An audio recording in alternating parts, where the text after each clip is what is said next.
Now on 97.3 The Fan.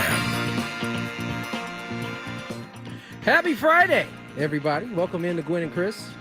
Minus Chris. Tony Gwynn Jr., Chris Cello, not available today. Where exactly did he fly? Do you know? Sacramento. He's in Sacktown. Yeah, I believe he's getting on the plane here, or it's supposed to take off in 14 minutes, is what he told me. So we're minus one of the three stooges today. It's just me and Mr. Skraby. Skraby, how's your day, man? It's been all right. It's been kind of quick, actually, which I like. It's also Friday, which I also like. It's TGIF. I wish. Are you hoping the show goes as quick as your day is? Yeah, of course. Yeah. But if the show goes fast, that means we were having a good time.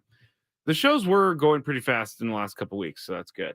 That's good. I'm glad that you're having a good day. I myself woke up ready to roll today. I didn't have to take my son to school today, so that meant an extra hour of sleep. Why not? They have today off. They didn't have school today, so it was quite fantastic. You know, I gotta say, kids these days have it real easy with the days off. They got all kinds of days off, man. They got like a mid-October break or whatever. Got a growth day, like you got all kinds of days that I just don't remember having at all. I don't remember having any of these either. The Friday before Thanksgiving, that's crazy, right?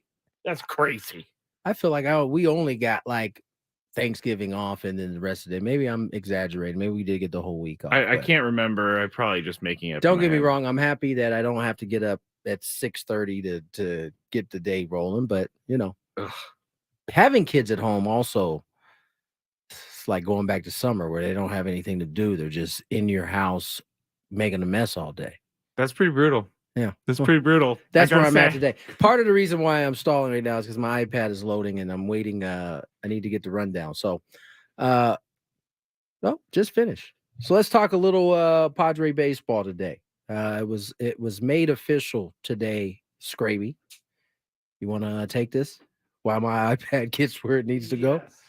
Sorry, we're kind of operating on two-man crew. But Eric Casenda, the new point man, as they have called it, is actually the new chairman and interim control person, succeeding his longtime friend and business partner, Peter Seidler. His statement reads, "With a heavy heart, I humbly accept this appointment in honor of my dear friend, Peter Seidler, who I had the privilege of working with for almost 30 years. I'm excited to partner with Eric Grupner and AJ Preller to help guide the Padres forward in fulfillment of Peter's vision. That vision includes the Padres remaining as a family asset for generations to come and is anchored in Peter's dedication to the fans and community of San Diego. Our North Star remains the same, to win a World Series championship for the city of San Diego." Now, that statement to me reads like, in some ways, Peter was prepared for this. It does, yeah. And made it pretty obvious, at least to those who needed to know, that he wanted this to remain in the family, and he wanted that, as Mr. Casenda said, that North Star to remain a Padres World Championship. So I don't know, at least for now, I think that should ease a lot of anxiety that has popped up, not knowing how the future of the Padres will go, what direction it'll go. I think that gives you a little calm. Yeah, it definitely gives me calm. Definitely gives me calm, because that's all I really care about, because Peter Seidler had this vision, and we all know what the vision was. And so I think a lot of fans, as you said, were a little concerned once this happened, what's going to happen with his vision? Well, they said it, so they can't go back on it. And I don't believe they said this just to say it. I believe this is what they are going to do. Yeah. And I'm looking forward to seeing what happens next. So, you know, that's where the Padres are. They still have a manager to be named. Yes, they do. 5 days after my ultimatum, but that's okay. Hey, I'm sorry, Skraby, that you're feeling some type of way about this, but you know, it's kind of. I think this is on the path that it needs to be on. All right. The guys that they have seemingly highlighted, all still available. Yeah. How many jobs are available at this point now? I think maybe the Padres are the Padres only ones left. One, right? The Astros got their guy. Brewers got their guy. Cubs got their guy. Who am I missing? Was that Angels? Angels got their guy. Mets got their guy. I think it's it. So that's it. At this point, I don't know that there's another team that can take any of the candidates that you have kind of circled for You're the right run. about So that. I think at this point you can kind of the Benji Gill, the Mike Phil Schill, Nevin, Mike Phil Schill, Nevin, Ryan Flaherty. Those four are still in the mix. There's no possibility By of the them way, going to another team right now. Roster-wise, it's a good job to take. Good city to be a manager in.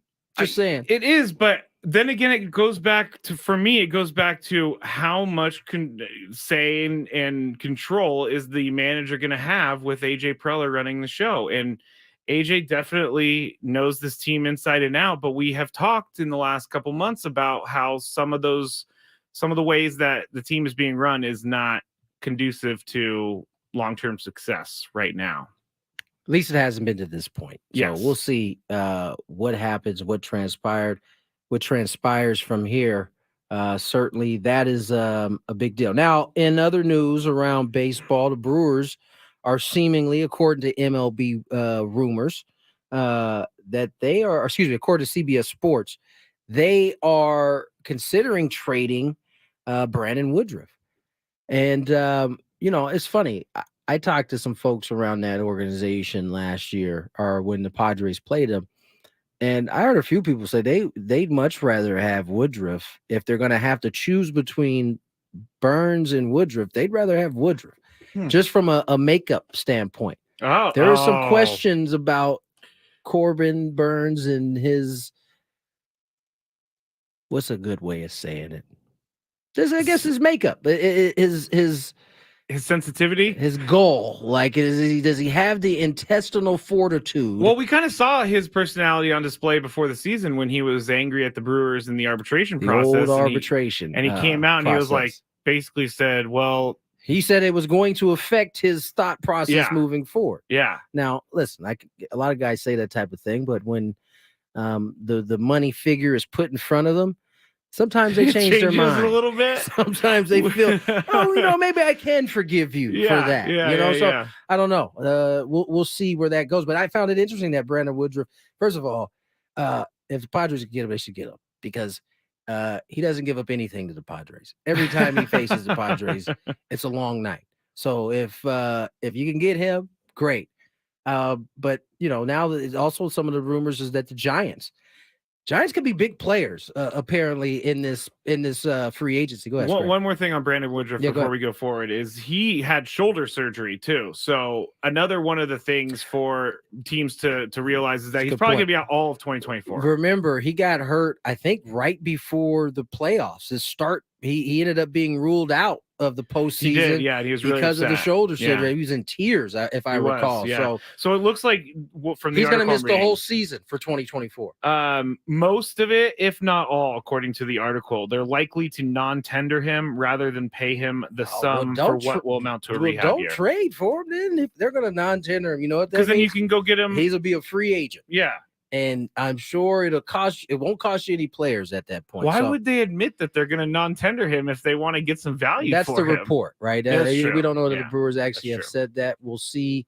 That non-tender date, if I'm not mistaken, is right around. It's 5 p.m. today. Or 5 p.m. Eastern, 2 p.m. Pacific. Let me just make sure the Pacific time. Sorry, my watch was picking up your voice and was answering your question. Oh, thank you, watch. But anyway, you were talking about the Giants. Yeah. And I bring them up because they're another team in the National League West.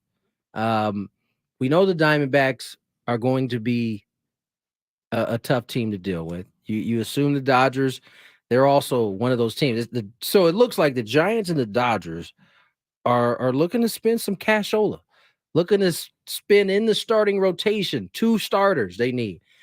The Dodgers don't know what's going on with Julio Urias. Yeah.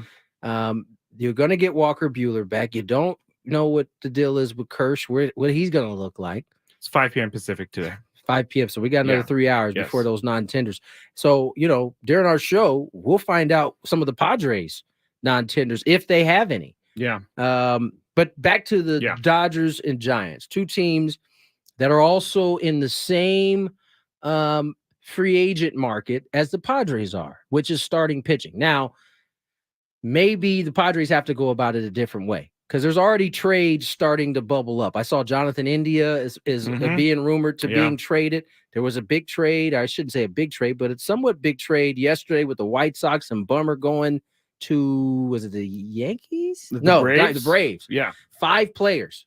The 5-player swap, 4 of which go to the White Sox from the Braves. The Braves get the left-hander Bummer to add to their I love his name. I love his name. To their bullpen, which was already pretty good.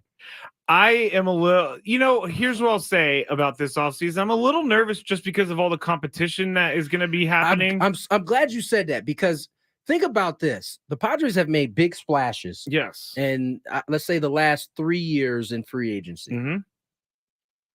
2 of those years were years in which no one else was spending because you had the pandemic. They jumped on that. Yeah. They didn't have any money. Remember? Yeah. Teams were like, owners were in the streets. Teams were like, we don't have any money. We can't do this. And so this is on top of already going out. And what was that? 28? Manny was 2018. Yeah. So this is on top of going out and getting. I think it was Hosmer, and Manny. Right. Those were the first 2. Then in a free agency year in which no one was spending, 2020, 2021. Right, because you had the collective, you had the pandemic in 20, you had the end of the collective bargain agreement in 2021. No one was spending. Padres took full advantage of that.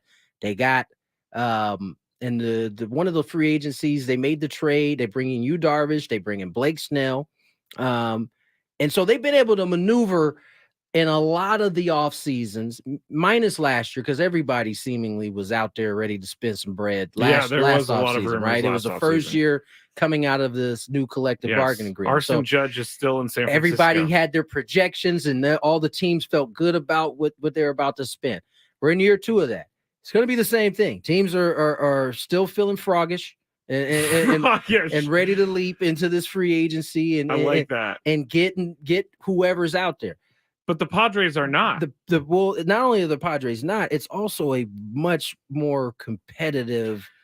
So in a way, you're saying within their division, right? The Giants are going to be active. The Dodgers, who set out basically last offseason, for Ohtani, they're going to be fully engaged in it this year. You got the Diamondbacks, who were coming off of a World Series run. I mean, do we need to mention the Rockies? Probably not. Oh, by the way, Cal Quantrill is now a Rocky. I saw that. So he's not going to be a Padre. I feel for Cal. I do too. He all of a sudden goes to like the worst place to pitch in the big league. But so what you're kind of saying is that the Padres, since they already spent all their money and then they won't be heavily involved on big names here in this offseason, they're likely to maybe miss out on a bidding war and I'm not saying that. I'm just saying they have been. I think AJ was very intelligent in picking his spot of why it was a good time to go when he went in terms of the free agency. Now, obviously, with the rumors being that they're trying to cut the payroll down to $200 million, whether that's true or not, I think we'll find out eventually. But I'm just saying, in general, in the National League West, there's 2 teams that are certainly going to be involved. Here's why I feel. I always talk about how nervous I am with the offseason, but here's why I feel kind of good about the offseason, because we know one thing, and that's AJ Preller can think of creative ways to get guys on the roster. So if there's anyone that can go and do something creative, it's going to be AJ Preller, and he's probably going to have to do something like that. My guess is probably going to come via trade. It's not when you're trying to cut payroll, adding via free agency without being able to subtract something at a point makes it more difficult. So we'll see. This free agency the stove is starting to get warmer. You got the trades. Now, yesterday was really the first day you started to see like some real trade rumors starting to circulate. This is when like the execs work the hardest, right? So what happens is they're now getting the legwork done on some of the stuff. So then when the GM meetings roll around, it's just pushing the button at that point to finish it off. So we'll see what happens. We'll see where the Padres are. I think a bit of good news for the uncertainty today, at least from the Padres standpoint of knowing what happens now that we've lost Peter. And what the plan was for Eric Senda as he comes in. It sounds like everything remains the same. So good. That's exactly what we all needed to hear. Full 4 hours today. Marcus McNeil joins us. We'll preview. Was it week 11? I think we've gone over this. Review Thursday night. Preview week 11. We got a countdown. I know Skraby and Chris did this, but I felt like I needed to get in on this. This is top 5 movie characters. Now, you got there's 5 last week. Yeah. You'll get my 5. Skraby's gonna do a bonus feature. I'm gonna do sports movie characters. Sports movie. This is Skraby for you. He was on horror movies yesterday. Now I get here today. It's sports movies. Well, the reason I did that is because I'm driving down here. I'm like, man, I talk about horror movies a lot, and I've done it a lot lately. So maybe I should calm. Dog? Do you? Maybe I should calm down a bit. You're really into horror movies. I love them. I fall asleep to them. That's not a joke. Well, we're past Halloween now, so this is prime. Have you ever heard of Krampus before? No, I have not. Okay, Google it in the break. We got more Gwyn and Chris. Full 4 hours for you guys on the way. All the sports, music, news, and podcasts that you want are all on the free Odyssey app. I like it these Asian shows. I listen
2:22 on the clock. Tony Gwynn Jr., Chris Ello not here.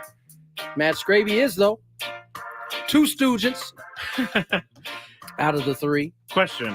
What you got? With this music playing, do we have an update on Snoop Dogg and his quitting smoking that he did yesterday? It still seems real at this point.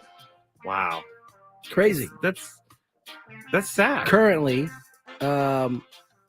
associate manager Ricky Weeks is ringing my phone. We've been playing phone tag. I've been trying to reach him and tell him. Does he want to call the show right now? No, I'm sure he doesn't. Knowing He Ricky. can? No, I know he can, but I'm sure he doesn't. I will get back to him at some point. So associate managers. Yeah, I think it's just. What's the hierarchy? It goes manager, bench coach. It's supposed to be manager, bench coach, hitting coach, pitching coach, first base, third base. That's how it's supposed to go. Sorry, but then we start throwing it. I mean, I don't know if that's the pecking order in terms of. I think you can put first base, third base, same category. Hitting, pitching, same level. The bench coach is like the second man. You get your manager gets kicked out of the game. Bench coach takes over. Now, there's some places that have an associate manager and a bench coach, which is all out confusing. I'm not sure what it means. They started adding all these like new titles. What was the other one that they like to use? Quality control. Yes. What does that even mean? I don't know. I guess you're controlling the quality of the work. I guess they make up all kinds of things in baseball. It's quite hilarious. Let's talk about Thursday night. We actually were supposed to have a pretty good game. It didn't turn out that way. No. The Baltimore Ravens bounced back after blowing a 14-point lead last week against the Cleveland Browns to beat down the Bengals. Now, a couple caveats. On the Bengals side, their man, Joe Burrow, he goes down in the first quarter. Yeah, Joe Cool. Joe Cool is no longer cool. He's out for the rest of the season. Torn wrist ligament. I knew it was bad when he was on the sideline. He didn't even really get into the throw. He couldn't even hold the football. It wasn't funny to me, but it was funny. It was almost like he knew what was going to happen. Yeah. And he just was going to try to power through it, and his wrist was like, nah, bro, this is it. Yeah, I mean, he threw a touchdown pass with a torn ligament in his wrist. He might have tore it on that throw because his reaction after he threw it was like he followed through. It was like the ligament was coming through the skin. But the thing that I think is most interesting about this is that we didn't know anything about Joe Burrow's hand, but that might cost the Bengals. The Bengals put out a video of the team arriving in Baltimore, and on the video was Joe Burrow passing by the camera with a brace on his thumb area. They told us. So here's the deal. We would not have known of this if Bengals social media did not post it. And here's why I know they're guilty. Is they because Bengals social media deleted it. Yes. But it showed Joe Burrow walking off of the bus with a brace on his hand. And then all of a sudden his arm is killing him, and then he tears a wrist ligament. And so the NFL is looking into another instance of whether or not they didn't report the injury. Well, there was no word of a wrist injury before the game started. But maybe he has carpal tunnel, and he was just wearing a brace for that. This is the strongest case of carpal tunnel in the history of carpal tunnel. Yeah, they could be in trouble for this, and they could be. Their team's in big trouble. Their season may very well be over. Is that the Jake Browning from Washington? Yes, he's a rookie. Yeah, I think their season's over. I mean, Kirk Herbstreit was saying last night that he was talking him up, which was Kirk Herbstreit supposed to do. That's why I love Kirk, man. He's positive. He's not one of the negative guys. He was definitely boosting Jake. That's was like, is this the same Jake Browning from Washington? I don't know. We'll see. It's not good for them because a rookie quarterback with them trying to make the playoffs, I think they're 5-5. Not only that, they're 5-5. They're in a division with Baltimore, Cleveland, and Pittsburgh. So I don't know that they're going to, without Joe Burrow especially, I don't know how much they're going to be able to do. But on the flip side of that, the Ravens, they get the win, but they lose Mark Andrews. It's likely he's done for the rest of the season. That's what it sounded like, but they'll wait to see how that goes. But this was a big win for the Ravens. As I mentioned, they blew that 14-point lead against a division rival in the Cleveland Browns. And more importantly, Lamar Jackson bounced back. It looked scary for him, too. He had his ankle rolled up on, had to go to the tent, but he came back out, 2 touchdowns, no turnovers. the Ravens put their dominance on the Bengals last night. They did. My fantasy quarterback, Lamar Jackson, I'm worried that he's going to make it through the rest of the season. You still want to trade him after last night? No. I didn't think so. How many points did he get you? He got 24, which don't you dare start doing great. 24, but 24, but stop. I mean, they had a lot of penalties too. Like Zay Flowers had a whole thing called back because of a holding penalty. Yeah. Odell looked pretty good last night. Did. But Lamar runs with too much abandon. He just reckless abandon. Too much abandon. He just there's no. I mean, it's just abandoned because he runs and then he gets hurt and then he's limping around and then they call a quarterback draw the next play, which no one's expecting. But also, his ankle or whatever was hurting him wasn't expecting it either. Listen, that is part of the drawback of having a running quarterback is that they can get hurt, and if you're as dependent as a team like the Baltimore Ravens is on a quarterback like Lamar Jackson, it's not something you can afford to have happen. So, nonetheless, they get another victory. They should have, no matter what happens in the Pittsburgh Steelers, I think they're playing the Cleveland Browns this week, aren't they? I think so, yeah. No matter what happens. No, the Bengals are. Yes, excuse me. No matter what happens. No. What? Yeah, Bengals are playing the Steelers. Not this week? Oh, this week. Sorry. Yes. I'm confused. Yeah, yes. Clearly. So week 12. This week, the Bengals have already played. Yeah, so Pittsburgh is playing Cleveland, like I said. No matter what happens in that game, two teams that are both 6-3, Baltimore will be a half a game above both of them at this point. So it's pretty amazing what John Harbaugh does because he doesn't have the greatest teams in the world, but he does make. I tell you what, with Mark Andrews going out, Odell Beckham may very well have to be the dude. He's going to have to step up at least. He may not have to be the dude, but you're losing. I think most people would say that the number one target in that offense in Mark Andrews. Everybody has to now step into that. Oh, yeah. But I want to ask Marcus McNeil on the other side about the hip drop tackle because that's how Mark Andrews went down. And there had already been conversations about addressing that because there's been some injuries this year. And then Tony Pollard last year in the playoffs against the 49ers broke his leg. So, I mean, it's hard to ban anything more on the defensive side, but we'll see what Marcus has to say about it. Yeah, no, we'll definitely check in with Marcus McNeil. In the next segment. Should be interesting. We got a daily gambit today. Had some bets. You got some bets for today? I do have some bets for today. There's actually a lot going on in the world of college football. We got some rivalry games. San Diego State's playing a basketball game and a football game. I have a parlay, and I have the results from last night as well. I don't know if I really want to. Lakers in action tonight, looking to bounce back after. It's a cup night. It is. It is NBA I'm starting Cup to get it. night, I'm baby. starting to get it. Third Friday in November, Cup night. I'm looking forward to a little Cup night action tonight. Who are they playing? They are playing the Portland Trail Blazers. Can't wait to see what their floor looks like on NBA Cup night. Oh, that's going to be pretty crazy. I guess is what red and black.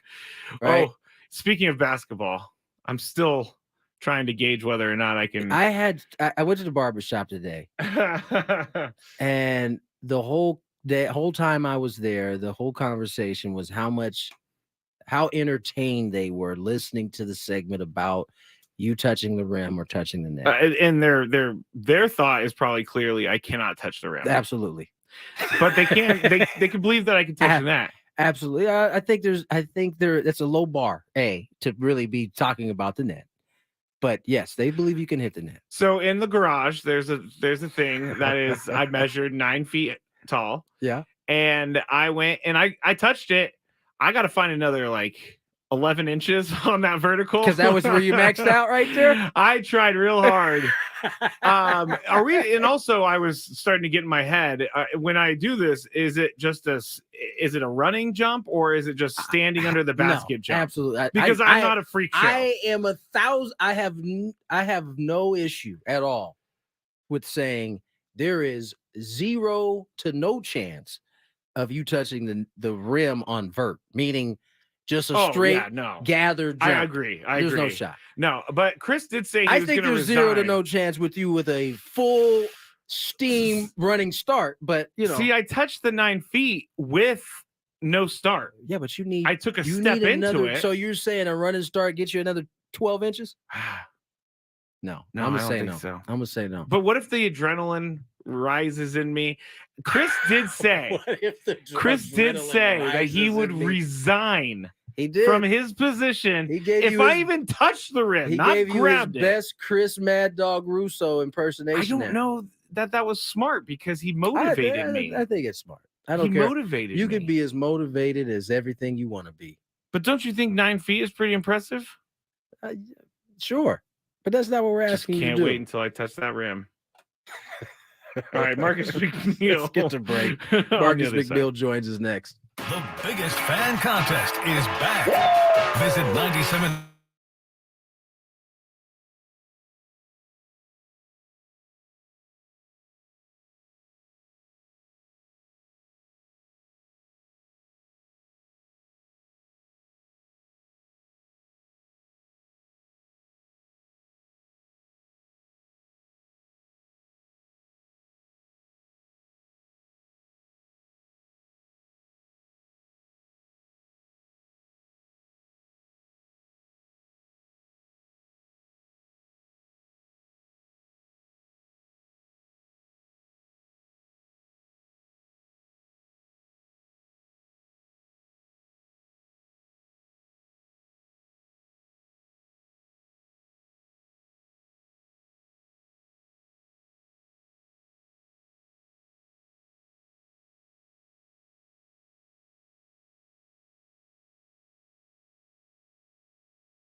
Welcome back to Gwyn and Chris, and joining us here is our weekly edition of Marcus McNeil, a little NFL recap, preview, and some of the things that are going on in today's NFL news. Marcus, how are you today? Happy belated birthday, my man. Yeah. Oh, man, appreciate it, Tony, man. I'm feeling real old today, man. Welcome to the club, man. Once you hit that 40 number, it seems like it's rolling downhill after that. I hope I get another 40 out. Yeah, no kid, no kid. Let's jump into the NFL. Let's start with the most recent news. Ravens get their second win against the Bengals. The Bengals lose Joe Burrow for the rest of the year with a wrist ligament tear, and the Baltimore Ravens lose Mark Andrews. First, let's talk about the game. What did you think of Lamar Jackson's bounce back performance in Baltimore's win in Cincinnati? Oh no, excuse me, in Baltimore. I like the win for them yesterday. You know, I think it was going to be a tale of who was going to have the better season, but I really didn't see those injuries coming. You know, I was sitting there talking to my old Doc Child, you know what I'm saying, from the Chargers, and he called it spot on, man. He sat there and we were sitting there talking, and he said that when he saw Joe Burrow's arm moving, man, that's not good. That's probably some ligament damage and stuff like that. So he didn't want to speculate, but then the news came out that he was out for the rest of the year. I was like, man, you spot on, Doc. But that's pretty much it for the Bengals for me. You know, I just can't imagine them coming and bouncing back for the rest of the year. And then Mark Andrews going down. He's such a big part of Lamar Jackson's game, you know, especially having that guy in the medium part of the field. It's going to be tough for them for the rest of the year, but as long as he was able to bounce back in that game, I saw him get rolled up too. Yeah, that might have been the end of their year too, but they still got Lamar, so they got a fighting chance. Now, Mark Andrews, Marcus McNeil is with us. It's so good to share the airwaves with Marcus again, back from our two pros and a Joe's day. Marcus, not Marcus Andrews, Mark Andrews looks like, you know, he's going to be out for the rest of the season. They don't know for sure, but that's the news. And he went down with a controversial tackle, the hip drop tackle. So they're going to look at this in the offseason and see if they need to ban it or put some rules on it. What are your thoughts about the hip drop tackle? Oh man, that's kind of a funny tackle right there. You know, it's right there next to the horse collar tackle. Yeah. Where it's kind of like where you're putting all your weight, you know, on the lower extremities of a guy. And it's just a tough one. You can see Liz Franks come from that, where, you know, the guy's foot's messed up. And those are just hard things to come back from. But it's getting so difficult to make a tackle without getting a personal foul. I think that it was like a kind of a mutation of a tackle that the guys have to go to so they don't get any other type of personal foul calls. That's a great point. I mean, we have seen more of the quote-unquote hip drop tackles as the target has gotten smaller and smaller up top for these NFL players. You know, aside from that game last night, I mean, we got a bunch of things going on in the NFL. Ken Dorsey, the former offensive coordinator for the Bills, was fired. You got the whole controversy going on with the Diggs brothers, the Diggs that's not in Buffalo commenting on his older brother's situation. How do you see this thing playing out? It just has seemed messy for a while. I know the Buffalo Bills tried to convince all of us that everything was good, but we talked a little bit about it last week. It just feels something that is a little bit amiss right now. Do you think this change at coordinator can help? I think it could help possibly, but to be honest, they fired Ken Dorsey. He was the scapegoat right there. You know, we're not going to fire our head coach in the middle of the season. Who's the next man up? And I hated that Ken Dorsey actually had to, you know, be put on the chopping block, because I was actually sitting there watching the game and they're giving him praise in the game, you know, about how well he's doing with them running the ball and mixing it up. And then all of a sudden he's the first one to go. So I think he kind of just ended up as the scapegoat in that situation, so that you don't have to fire your head coach. And then with the Diggs brothers, I mean, you had Trayvon who tweeted out that tweet about, man, getting his brother out of there. So of course that just kind of set off bells around the league. But one thing I do know is that Stephon is that guy that you don't want upset in that locker room. Yeah. You need that team to stay together. And we know he's a very vocal and passionate player. So you get him riled up. I don't really see the Bills going far, if you separate that locker room like that. Marcus, let me ask you, you've been in the locker room before. What kind of mess can that cause? I mean, obviously you assume the two brothers talk. You don't know if this is coming from Stephon or not, but I think if you're in that locker room, are you assuming that's happening and that there's a conversation that may have not prompted Trayvon Diggs to go out there, but it does seem like it would make it a little bit awkward in the locker room.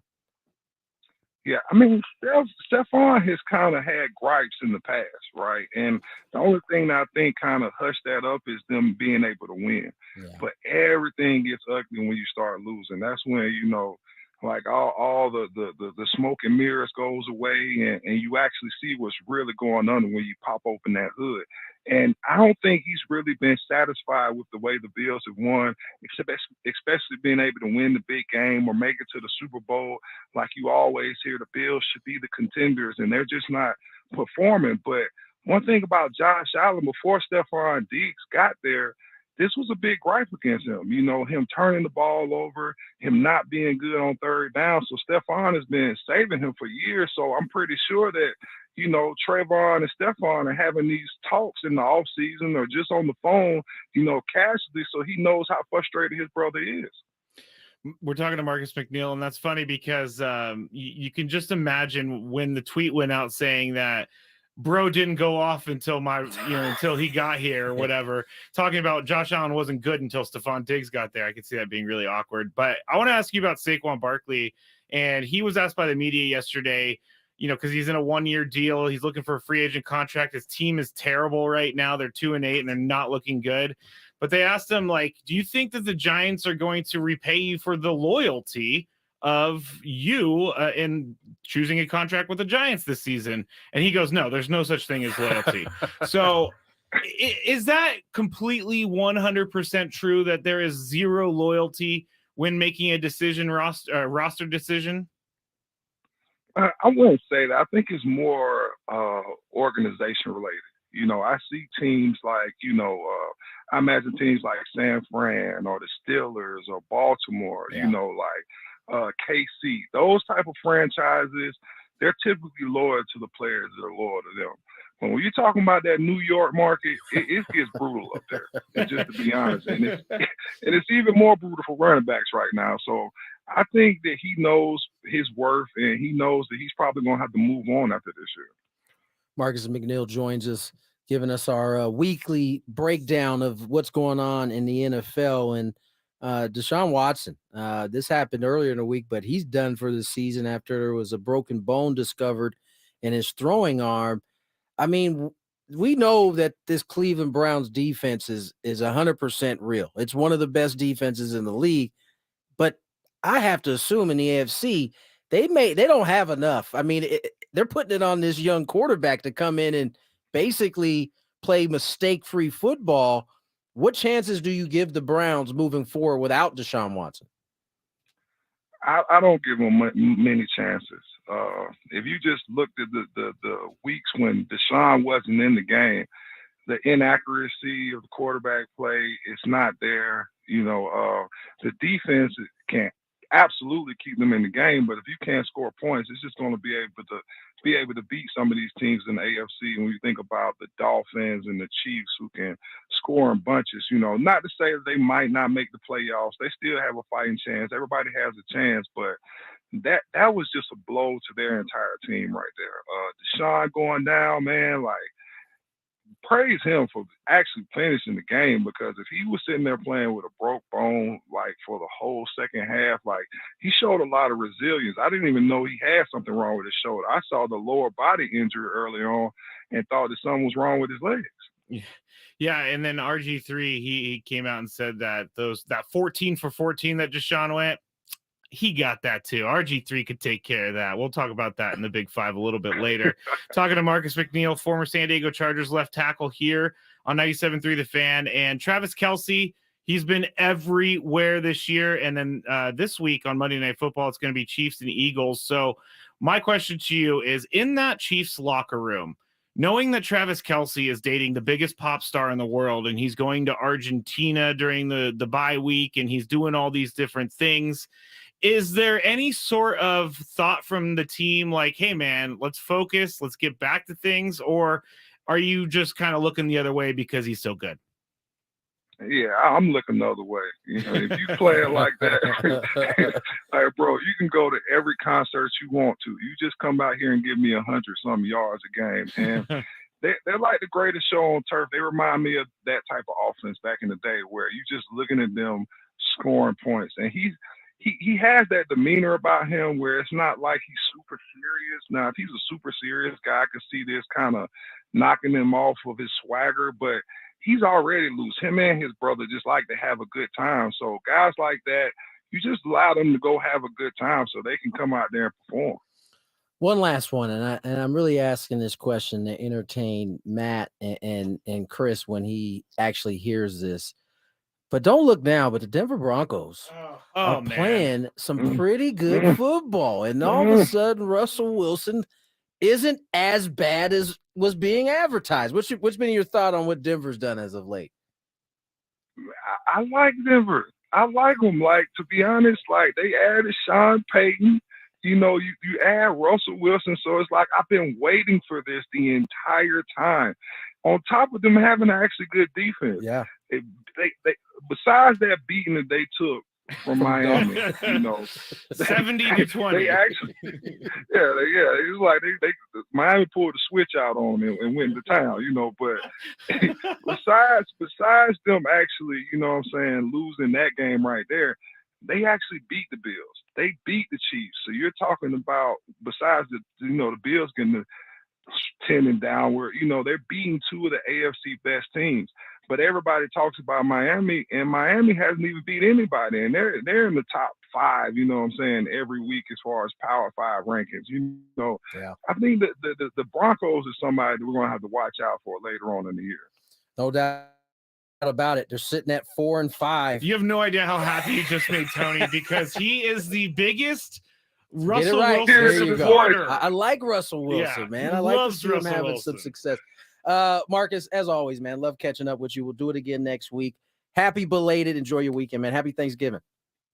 Hey, man, appreciate y'all welcoming me to the 40-40 Club, man. Y'all have a blessed one. See you, Marcus. Probably a little bit early for Happy Thanksgiving because we'll probably have him on Monday or Tuesday next week. Oh, Marcus, I'm sure you can tell him Happy Thanksgiving multiple times, and he'll be okay. Fair enough. Marcus McNeil, as always, enjoy having him. You know where I went last night after the show? Where? The red and black game, baseball, Aztecs. Oh, okay. Went down there and it was a lot of fun. I got to see some old face. What's the red and black game? It's the one of their bigger games that they put together. It's an inter squad game. Okay, is it like a fundraising event? No. Okay. This is kind of like. It's like the introduction to what they're about to go. So they'll go through their winter, have a little break because Christmas is coming up, or Thanksgiving, and then Christmas break. And then they come back and they start getting prepared for the regular season. And Sean Cole, who is the new head coach at San Diego State, is doing a really terrific job of reaching out to the alum and trying to have guys back. Travis Lee, San Diego State Aztec great was there last night. My Uncle Chris was there. Got to see some old face. Talented group of guys. It's a transitional year, I think, for them. But the energy there was impressive. I was pretty happy to see some of the faces I got to see yesterday. Yeah, they had a tough year last year, didn't they? Really tough year. As I said, new head coach this year, so it's gonna. You know, it might take a year or two, but they seem like they're on the right path right now, for sure. That's good. I always find it. We'll have Sean on here at some point. Why do they call it a head coach instead of a manager in college? Great question. Great. Because when you said it, I'm like, wait, no, I know it's a head coach in college. Yeah, no, I think you are. That's a good question. I think you're not really coaching anything at the big league level. You're just managing, versus. you still are teaching the game at a, pretty high. You're That's still a good teaching the game explanation. in college. That's a pretty Seriously, good explanation. A bunch of kids who think they know a lot about the game and don't know anything. When you it would be. I shouldn't say they don't know anything. They don't know as much as they think they know. When you come in as a freshman, you gotta just be. I was there. Were you a sponge or were you the know it? You're not the know it all guy. I was a sponge my freshman year. My sophomore year, I was feeling myself a little bit. Oh, were you? Why did you feel yourself a little bit? Because I had a pretty good freshman year. Okay. And you come back, you got a little swag to you. I'd spent like all summer following my dad in his last season. I just felt like I was the dude. Even though how did the sophomore year go? It started off atrociously bad. Oh, okay. Yeah, and that's great. That's great. As baseball tends to do, has a strange way of humbling you. Yeah. Once I was humbled, I came back and finished the year better than my freshman year. Learned some things. I was much more humble my junior year coming in. I bet. I still sucked the beginning of the year, though. I was like atrociously bad then, but by the end of the year, I was back where I needed to be and better than the sophomore year. So, well, there you go, everybody. If you have an atrocious start to your season, just wait until the end. You just got to stay with it. Stay with it. That's why I'm not built for being a baseball player. I'm too I need my result now. There were many times where I was questioning if I was playing the right sport, if I was doing the right thing, because I was so bad at times. But it turned out all right. Yeah, I think so. 3:00 hour on the way. Little daily gambit. See what Skraby has in store for us. More Gwyn and Chris on the way.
the way, you can come visit us and watch us on YouTube or Twitter or Facebook. Just go to 97.3 The Fan. You'll see the live shows. Subscribe to YouTube.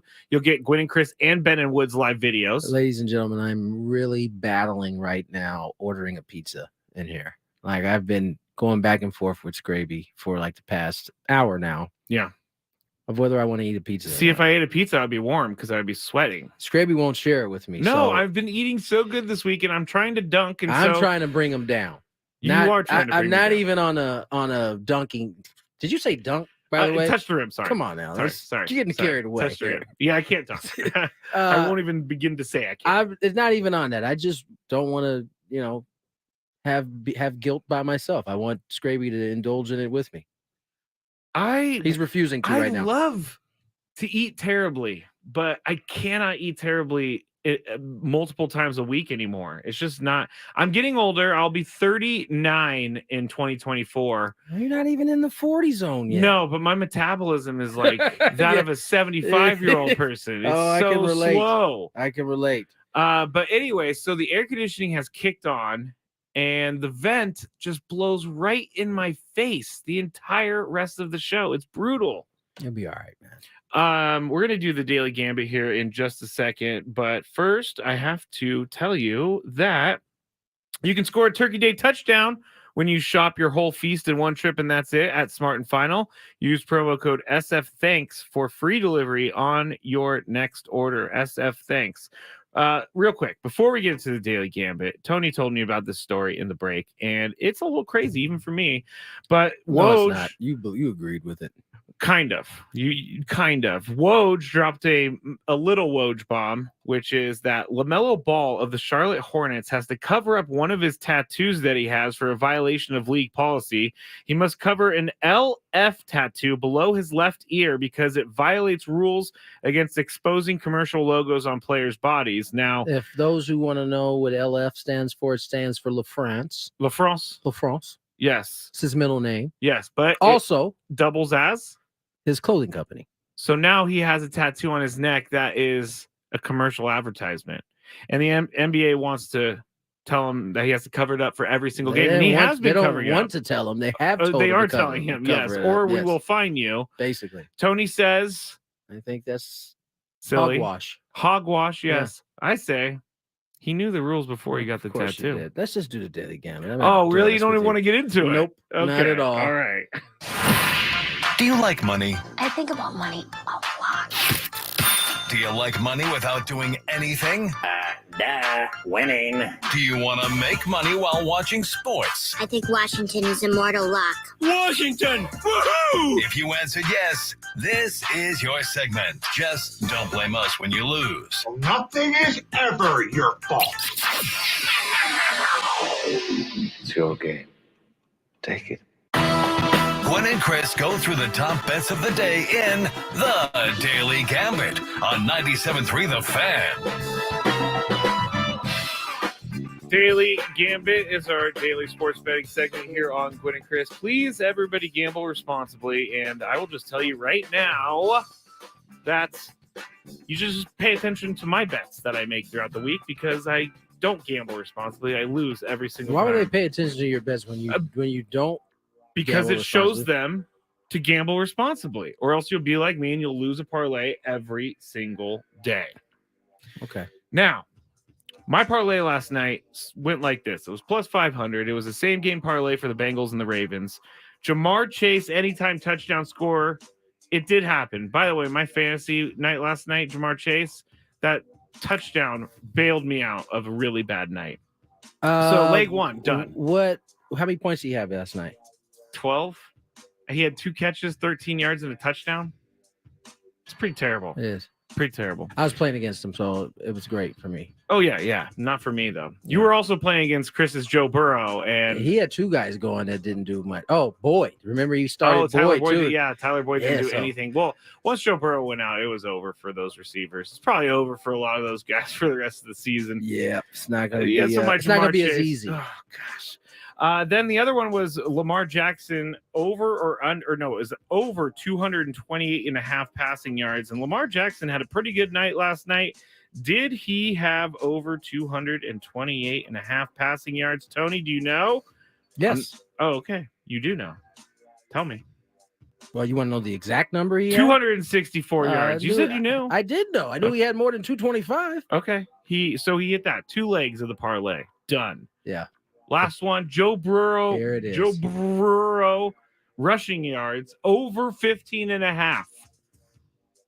He had 1 rush for 7 yards, and the parlay is dead. Skraby, you say this like you didn't know it was coming. I didn't know it was coming because, well, how could you not know it was coming, man? Seriously.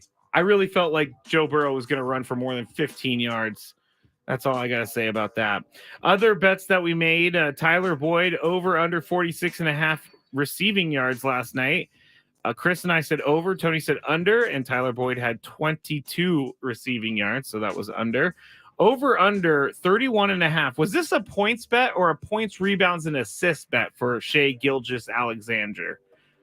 I thought he said points. That's what I thought too.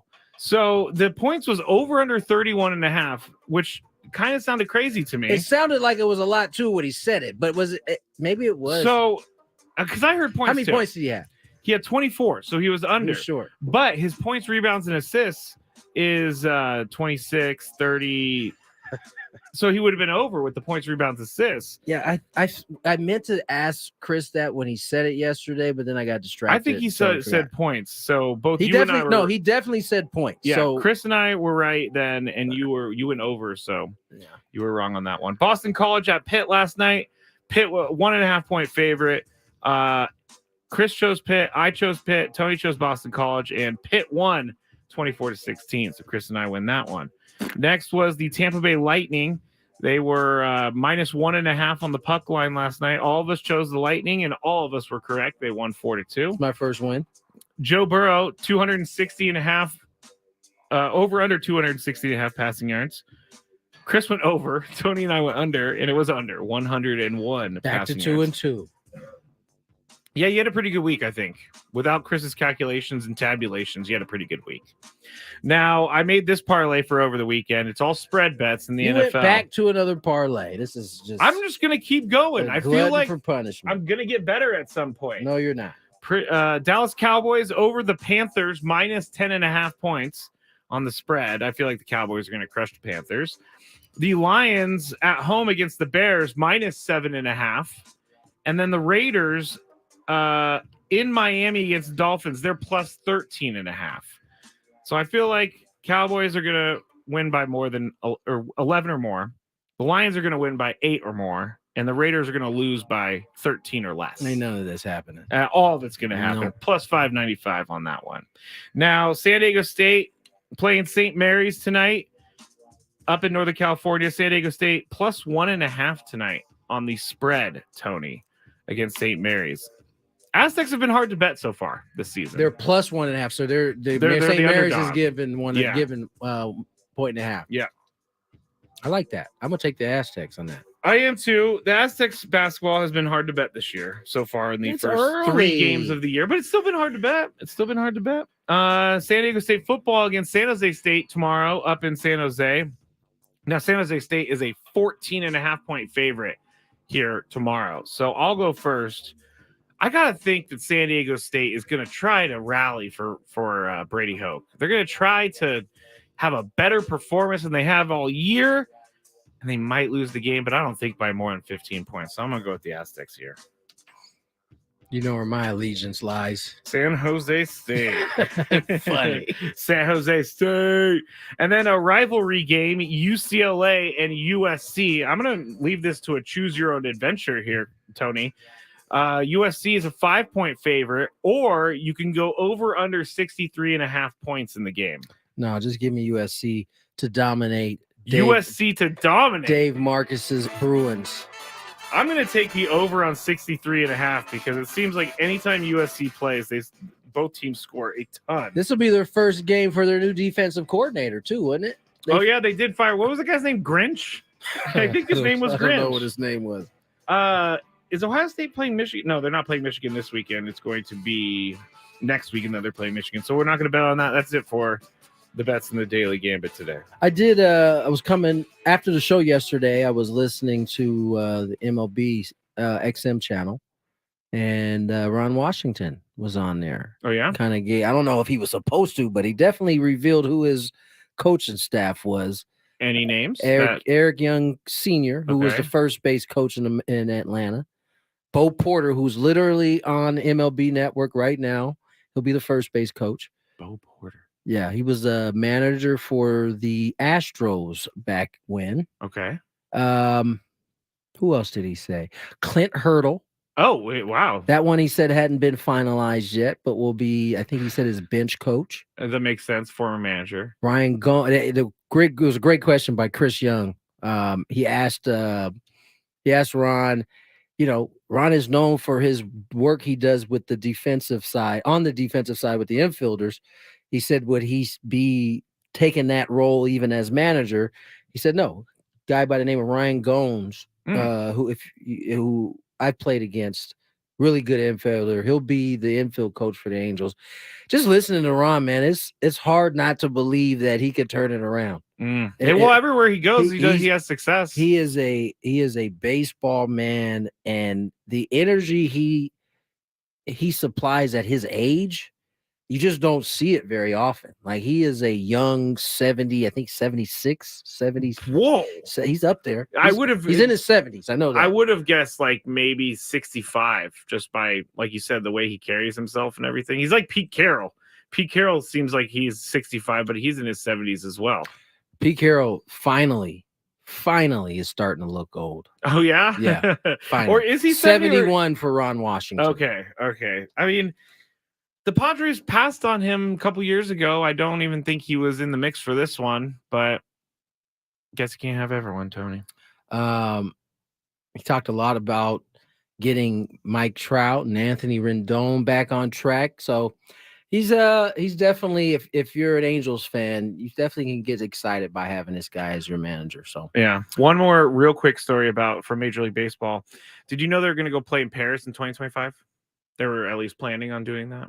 They were? Major League Baseball was planning to have a game there, was planning to have a game. What happened? They've canceled the game in Paris in 2025 because they couldn't find a promoter that would help them. But I feel like Major League Baseball got the NFL itch, and because they had the London game with the baseball and it was like successful. And then they had the Mexico City game, which was successful.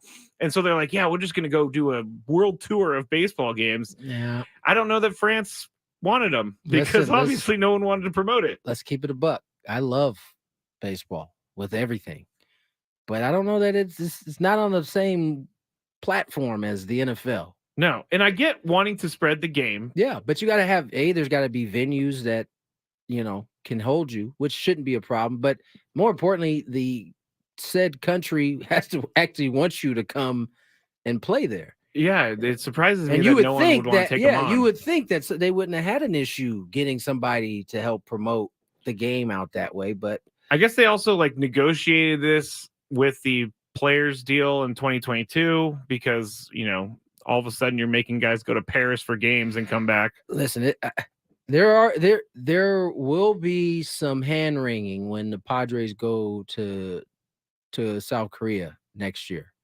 Yeah, because the travel back, and the Dodgers did this a few years ago. So, I don't know. I can't remember what their record was. I feel like that was the year that it came to, they won the division, on the last day against the Rockies or something. But it takes a little bit of time to get your bearings back under when you've gone overseas like that and come back.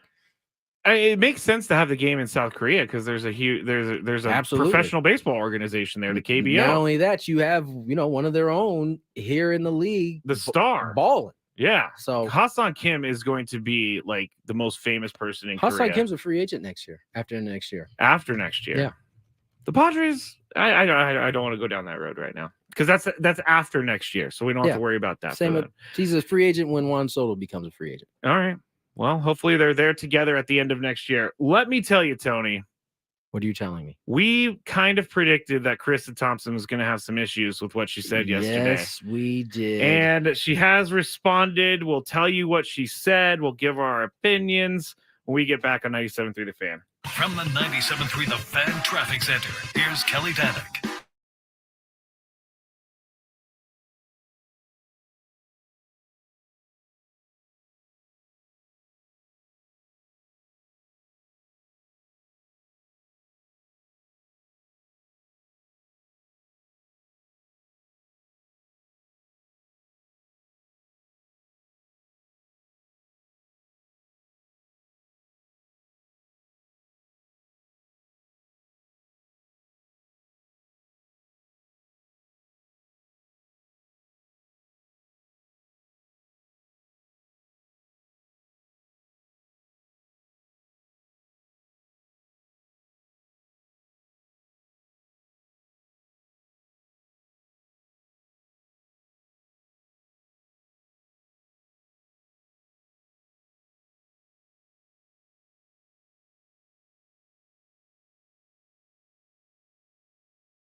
as we suspected, Charissa Thompson is probably regretting her comments on the podcast. Pardon my take. I think so. We went over it yesterday, but I'll read you what she said. I've said this before, so I haven't been fired for saying it, but I'll say it again, which I think was the first indication that you probably should say it. Yeah. I would make up the report sometimes because the coach wouldn't come out at halftime, or it was too late and I didn't want to screw up the report. So I was like, I'm just going to make this up because, first of all, no coach is going to get mad if I say, hey, we need to stop hurting ourselves. We need to be better on third down. We need to stop turning the ball over and do a better job of getting off the field. They're not going to correct me on that. So I'm like, it's fine. I'll just make up the report. As you can imagine. And this is the first thing I thought of when we went over yesterday is, man, a bunch of folks who do her same job, women in particular who do her same job, probably feel some type of way about how Charissa was making it seem like that job was, where you could just make something up. Listen, I know a bunch of female sideline reporters that work extremely hard. And if we're being frank, it's not the easiest job for a woman to have, even in 2023. And so as we were going over it yesterday, I could only imagine that, and if the other female sideline reporters who are reading this are probably like, in their mind, chick, what are you doing right now? You're not making it easier for us right now. I will say I found out after, too, in context, this was early in her career. It's not like she did this last week or something, but still. But she didn't explain that, at least in the pieces in the clip that we got. Which was released by the podcast. So, of course. Here's what Morgan Uber, an ESPN college football analyst or a sideline reporter, said. Good sideline reporters do their homework, talk to players and coaches throughout the week and on game day, and most definitely don't make up reports, period. There's still journalism involved, despite what you may think. Tracy Wolfson of CBS, I believe she took the biggest strike against Charissa Thompson. She said, or she X'd out, this is absolutely not okay, not the norm and upsetting on so many levels. Take my job very seriously. I hold myself accountable for all I say.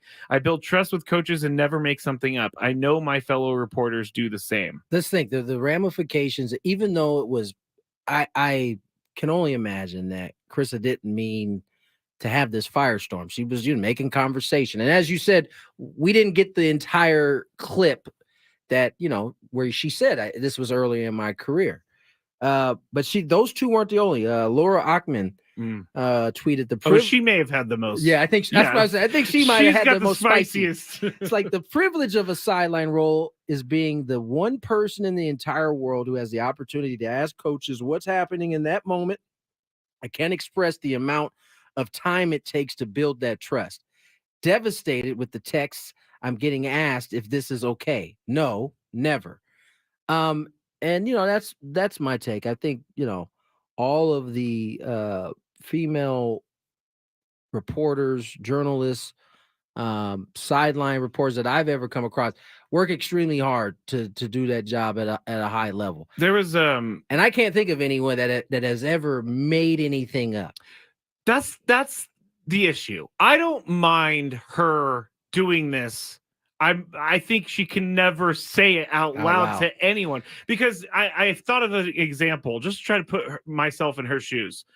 I was doing post game this year, and I needed to interview Gary Sanchez after, and it was taking forever. And I knew that the clock was ticking on the commercials, and I had to run upstairs to the top of the Western Meadow building. So I was like thinking, do I ditch this interview? Do I wait for it?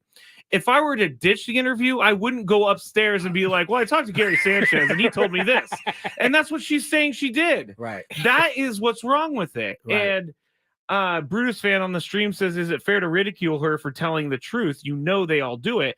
I don't think all of them do it. I know they don't all do it. Now, maybe she's had to do it because, like the first one, what was the young lady, the first one you read? Morgan Uber mentioned, right? You're talking to these coaches and players. They don't just show up on Sunday and do the game. No. They're in whatever city that week, whatever side they're covering, right? You know, maybe it's one side, maybe it's the other. They're in production meetings. They're talking to these coaches and players prior to the game on Sunday. So in essence, you don't necessarily have to make anything up. You kind of know what's going on. Now, in terms of the halftime stuff, yeah, you're going to have to get real information in real time in order to speak on it. But I don't think by any stretch everybody does that. And that's the problem. To me, that's the biggest problem. Who was that? Who Brutus fan.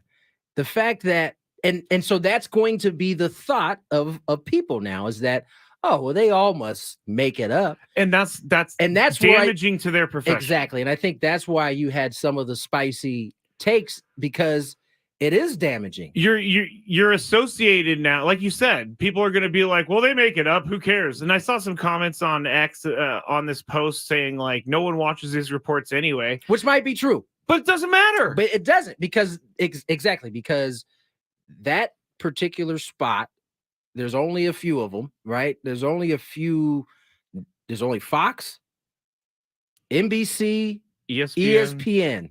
So there's NFL only Network. There's only about what you at best you got two of those in Prime. So you got two of those in each spot that maybe you rotate and I know Prime has Kaylee Hartung. Let's say it's 8 or 10 of those jobs in the entire country. At least at the NFL level. Well, last night when I was watching the game, and she's on, Charissa Thompson is the host of the Prime Video pregame, halftime, and postgame, and I'm just sitting there thinking, first off, what is going through your head right now? Because the world must be spinning for you, and she did a pretty good job of holding it together, because I don't know that I would be able to do that job with everybody talking about me. But she also went to so I'm watching it, and I'm thinking, I know she's telling the truth, but the doubt is going to be there. It's in there now. For a lot of people. So she Instagrammed this out because she said, okay, let's address the elephant in the room. It's very long, but I'm going to read this paragraph. In the absence of a coach providing any information that could further my report, I would use information that I learned and saw during the first half to create my report. For example, if a team was 0 for 7 on third down, that would clearly be an area they need to improve in the second half. In these instances, I never attributed anything I said to a player or a coach. And now that, to me, is telling me you're trying to mislead us. Like, I never said that the coach said that. Here's the deal. That is perfectly within the scope, right? Because there are occasions where you don't get a coach, right? You don't get whatever head coach to speak on the first half. If that happens, as long as you're not attributing, like she said, the information you're giving to somebody telling you that's perfectly within that's you paying attention to the game, and that's you kind of highlighting something that they're going to have to do in order to get better. There's nothing wrong with that. Now, if you're attributing that to Coach so-and-so telling you this, that's a different deal then. Yeah, like Andy Reid told me they need to get better on third down. Okay, maybe that's not the most egregious lie of all time, but it's still a lie because he did not tell her that, and he may have given her something else. So. And you know, all of this, and this is the problem with hopping on a podcast and not paying close attention to what you're saying and the ramifications because I'm sure when she said it, she didn't think twice about it. Then that bad boy started to circulate a little bit, and it's like, oh man, I did see how that does look kind of crazy. Do you think she faces further ramifications? I want to say no, but I don't think she deserves to be fired. I don't think so either. But we are in a knee-jerk society. But her credibility as a reporter is in question now. I'm not saying it's shot, but it's in question. There are going to be because if you're willing to do that back then, what are you willing to tell us now? Yeah.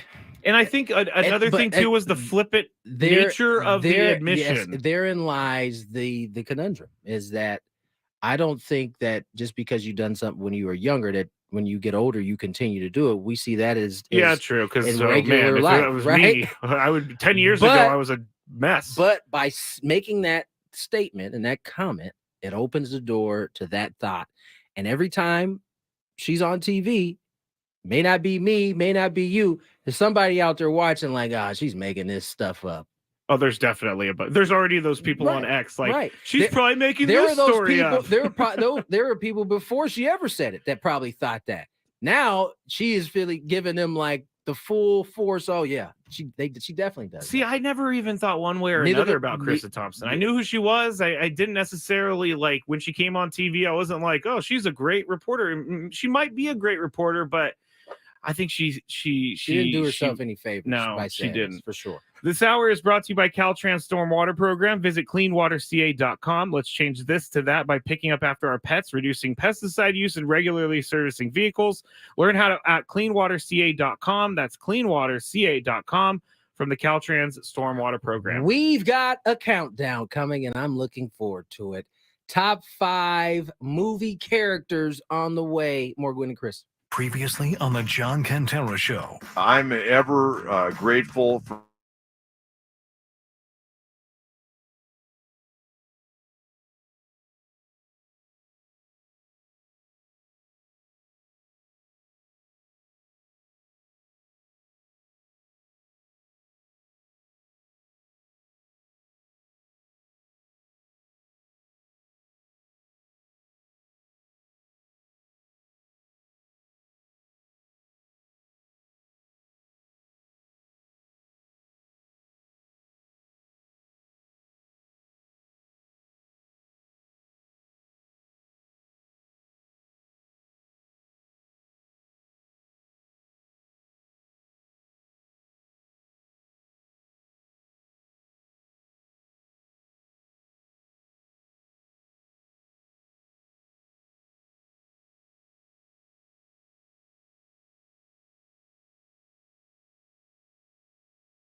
Back here in the Odyssey Palace, 97.3, The Fan, Gwyn, and I'm filling in for Chris today. He'll be back on Monday. I'm Skraby. Tony Gwynn Jr. is over there. We are about to get into a countdown here in just a little bit, and Tony is very excited.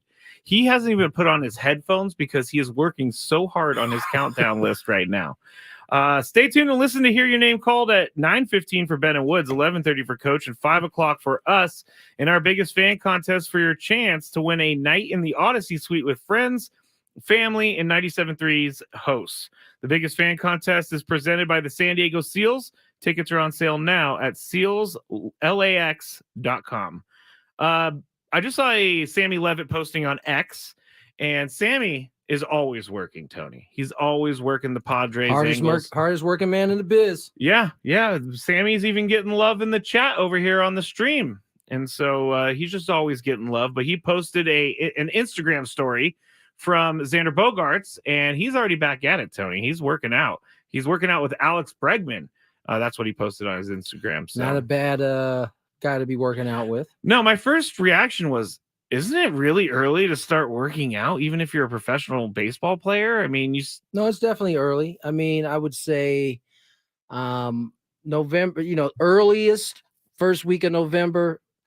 But most guys start like that last week of November. Some will wait till December because you're going to get through Thanksgiving. You're just going to give away whatever you got in that little bit of time. But some will start before in order to kind of at least get their body going in the right direction. I mean, baseball's a year-round thing. You do. You're not really getting, as a professional, you're not really getting too much time off. And there's a certain timing that's required, right? Because you want your arm strength not to be full when you get there as a pitcher. You want it to kind of be climbing. You want to be peaking you want to be peaking at the end of spring training. That's how you're designing. You're trying to get yourself ready by a certain time, and depending on how you approach your off season, that's can be a big help. So, well, I love to see it. In the chat, we have a question for you, Tony. What you got? Did you guys order pizza yet? And if so, what kind? I broke down. You did. I got through about an hour and a half, and then I was like, I can't do it. I'm hungry. And what did you order? I ordered round table. Little pepperoni pizza, a small one. Me and Skraby are gonna. I'm making Skraby share it with me. He's force feeding me pizza before we even get it, and I'm like, dude, no, we haven't ordered pizza in a long time. We used to order pizza more back often. In our days when we wasn't really caring about what we were putting in our bodies. Oh yeah, it wasn't skinny Crisello. Well, Chris has always been skinny, but he was crushing some pizza. He was, and so was I. So we all were. We all were crushing some pizza. All right. Traffic is ready. We have the countdown on the other side. Top 5 movie characters. From the 97.3 The Fan Traffic Center, here's Kelly Danick. Getting a little busier on our roads. Crash blocking the 2 left lanes on northbound 15 just before West Bernardo. Also going to find a collision on eastbound 8 just before Mission Gorge Road. It's in a center divide. Then up ahead before College, still clearing a crash out of that right lane. Southbound side of the 163 dealing with an accident just past Robinson. That is blocking the fast lane. Couple vehicles involved. I'm Kelly Danick with Gwyn and Chris, San Diego's #1 sports station, 97.3 The Fan.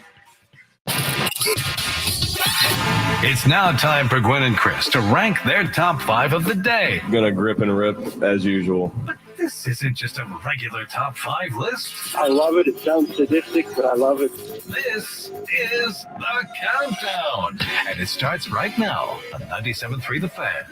All right, so Chris and I did this last week. We did the top 5 movie characters countdown. Tony was not here, but we thought it would be fun to get Tony's as well. So he's going to do top 5 movie characters. I'm going to do top 5 sports movie characters. So, Tony, you go first. Wait, hold on. It wasn't great. That wasn't great. Number 5. There we go. I take you back to the good old days. 1989.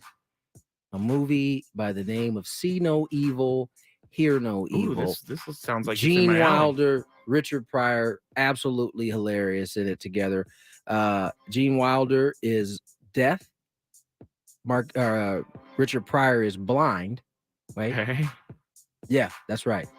And they basically end up on this adventure where they're trying to, what are they trying to do? They're trying to get some money from somebody. and it's quite hilarious. Those two together were spectacular. The names of their characters: David Lyons was Gene Wilder, and Richard Pryor was Wally. It says, film stars Richard Pryor as a blind man, Gene Wilder as a deaf man, who worked together to thwart a trio of murderous thieves. Yeah. This kind of sounds right up my alley. It was funny. Oh, man. It's funny. Rotten Tomatoes giving it a terrible score of 27%. Rotten Tomatoes doesn't know anything. My wife goes off of Rotten Tomatoes all the time. You have to go by the audience score. Yeah, you can't go by the Rotten, tomato meter because all those critics are always so hard on they're those critics. movies. Yeah, it's in the name. It's in the name. All right, so See No Evil or Richard Pryor's character. Richard Pryor and Gene Wilder's character. My number 5 top sports movie character of all time, Rod Tidwell from Jerry Maguire. Show me the money. Rod was the truth, man. Show me, Jerry. Show me the money. I love that. I tell you what, Jerry Maguire worked for his loot. Like whatever his percentage was, 2%, 3%. Yeah, he worked for it. And he didn't really have that big of a role, Rod Tidwell, in the movie. He did have a huge role, but he wasn't in the movie a lot. But when he was in the movie, he was really good. Impactful. He was really good. So that's my number 5. Number 4. Number 4 for me, Willie Mays Hayes. I tell you, he was the first. I often say Major League is the first real baseball movie that highlights what the 1980s locker room was like. It is. There's so much truth to it. Oh man, that would be fun. Now, some people will say Bull Durham certainly was for the minor leagues. Okay. That fit. But for the big leagues, it was Major League, and there was no one that I thought exemplified it more than Willie Mays Hayes. Was he based off of Ricky Henderson? I don't know what he was based off. He could have been. But he wasn't nearly as good as Ricky Henderson in the movie. I can tell you that. I that's one of my favorite characters.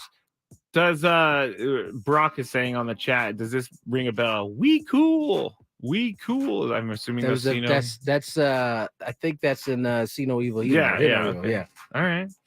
My number 4 top 5 or it's the top sports movie characters is Jesus Shuttlesworth from He Got Game. Ray Allen showing off his acting chops. He even pulls off wearing overalls in the movie, which is pretty amazing when he's walking. Overalls was kind of in at that point. He had the one. Oh, I'm pretty sure he had the one attached and the one on the back. Yeah, I understand that, and I know that that was fashionable at the time. But watching the movie nowadays and him walking down the beach with overalls on is pretty hilarious. But if you haven't seen this movie, Jesus Shuttlesworth is played by Ray Allen, real basketball player, and then Denzel Washington's his father. Denzel Washington's in prison because he accidentally kills his mom. Jesus Shuttlesworth's mom and his wife, mom, Denzel's wife in the movie, and the warden of the prison that Denzel's in. He goes to Big State. He's from Big State. He wants Denzel to convince his son to go to Big State, and if he does that, he'll get out of prison. That's the deal. Right. Jesus Shuttlesworth is obviously, as you could imagine, holding He's like the little LeBron James. Well, not only that, he's obviously got some animosity built up towards his father. He does not like his dad at all. And good call, man. Jesus I love that movie. You know, there were a lot of young teenagers that saw Jesus go on his recruiting trip. And we're with Rick Fox. We're quite excited to maybe one day be in those shoes. Do you think that's how recruiting was back in the 90s and the 80s? I don't know if it was like that tonight. I know it wasn't like that in the 2000s for sure. That's a great movie. Everybody should go watch He Got Game. Number 3. Classic. Yeah. Chris Tucker. Otherwise known as Smokey. Smokey! in Friday. Love one of my favorite flicks. Hilarious. All get out. Oh man. Never wanted to play that role again. Why? It wasn't. He didn't want that to be attached to him, and I can understand why. I guess so, but it is attached to him. He played it too good. I love when he's in the bushes. I can't say what he's doing in the bushes, but it's hilarious when he's in the bushes. Just the whole day in itself is just funny to watch him and Craig, played by Ice Cube, go through their day. It's just 24 hours in the neighborhood they're living in. It's hilarious. It is a great movie. If Chris you haven't Tucker- seen Friday, go see it tonight. Smokey, number 3. Smokey. My number 3 top sports movie character is Roy Tin Cup McAvoy. Tin Cup is in my top 5 movies of all time. Movie? Yeah, Okay. yeah. Where I think Rene Russo's in it, and so Roy McAvoy, he's a failed professional golfer who owns a driving range in Texas. He gets into the U.S. Open. He's in contention in the U.S. Open, and then craziness happens. But I love Roy McAvoy. He's like the gunslinger of golfers. He's like Brooks Koepka. Yeah. He's like Koepka. Yeah, I could kind of see that. Actually, that's a really good comparison. He's not as arrogant as Brooks Koepka, but that's a good comparison. That's a good comparison. Leave Koepka alone, man. Number 2. This is not only one of my favorite characters, but it's one of my dad's all-time favorites. Axel Foley. I'm sure Chris Ello had to mention it. All of the Beverly Hills Cops. I believe he did, yeah. 1, 2, 3. He's just hilarious. You know, we're not gonna fall off. He had so many one-liners. We're not gonna fall for the banana in the tailpipe. There was a lot of them, but I just thought that not only was he a good detective, he was a hard-headed detective that really didn't follow any rules. Yeah. But I think one of the best lines he has is he gets thrown out that window, and he's arguing with the cops as they're arresting him after he throw him out the window. And he said, "What happens if I walk across the way with something about jaywalking?" He gets arrested for. Just a funny movie. All the Beverly Hills Cops movies are hilarious. Some honorable mentions: Rudiger. As this is for sports. Yeah. Yeah. Rudy Rudiger. Matt from the chat says, I used to think I was in love with Rene Russo. I'm sure many people thought they were in love with Rene Russo. Sure, you're not alone there. From Brutus Fan Friday is the greatest movie of all time. All right, I'll go back to mine. We'll see if we get some more in the chat. But my number, we're on 2, right? Yes. My number 2, top sports movie characters, Willie Beeman. Any Given Sunday. Oh, that's a good one. It's you're gonna hate me for this. It's Jamie Foxx. Jamie Foxx. I don't know why I couldn't remember that, but Sorry. Jamie Foxx was amazing in that movie. I love You do what you're told. that movie. Pretty much tells you what happened in the NFL in the 80s and 90s because I think Lawrence Taylor's in the movie. Lawrence Taylor, LL Cool J. I don't know if probably everybody knows this by now, but there was actually that scene in the shower where LL Cool J and Jamie Foxx get into it. Real. I had no idea. Yeah. Why were they beefing? You listen to the story as Jamie Foxx tells it. He'd been joking a little bit too much with with LL Cool J, and eventually caught a handful of fists. Wow, and they kept the tape rolling. See, I read stories about that all the time, and you have to keep the tape rolling because you know it's going in the movie if it's real. Like in The Exorcist, there's a scene. You got to hear Jamie Foxx tell the story. I'm going to. It's actually hilarious. He's talking about how it's like the whole day leading up to it. LL Cool J is like, he's like, Jamie Foxx is asking me, he says, LL know that this is acting? Like, we're not really doing this because he's like super intense. He's locked into his role. Yeah. Sure enough. Wow. When they got into that fight scene, an actual punch came through it. Wow, that's amazing. I'm gonna rewatch the movie just for that scene now. But in like The Exorcist, there was a scene where the director just couldn't get this guy to act right. I think it was the priest, and then at the end of the movie, the director comes up to the priest in the middle of like filming, slaps him across the face, says, "Now go do the scene." And the guy in the movie in the scene, it's amazing. It's amazing. Yeah. He's like shaking. You know, he's super angry, and he's also really sad at the same time. Slapped. Yeah, it's pretty good. But all right, number 1. This should be at the top of your list, but I know it won't be. 2 of the best 2-on-2 duo to ever play on the hardwood or the blacktop. Sidney Dean and Billy Hoyle. Wow. Wesley Snipes and Woody Harrelson and White Man Can't Jump. Good movie. I used lines from that at school probably until I was in high school. I wasn't allowed to watch it. That's how much staying power that movie had.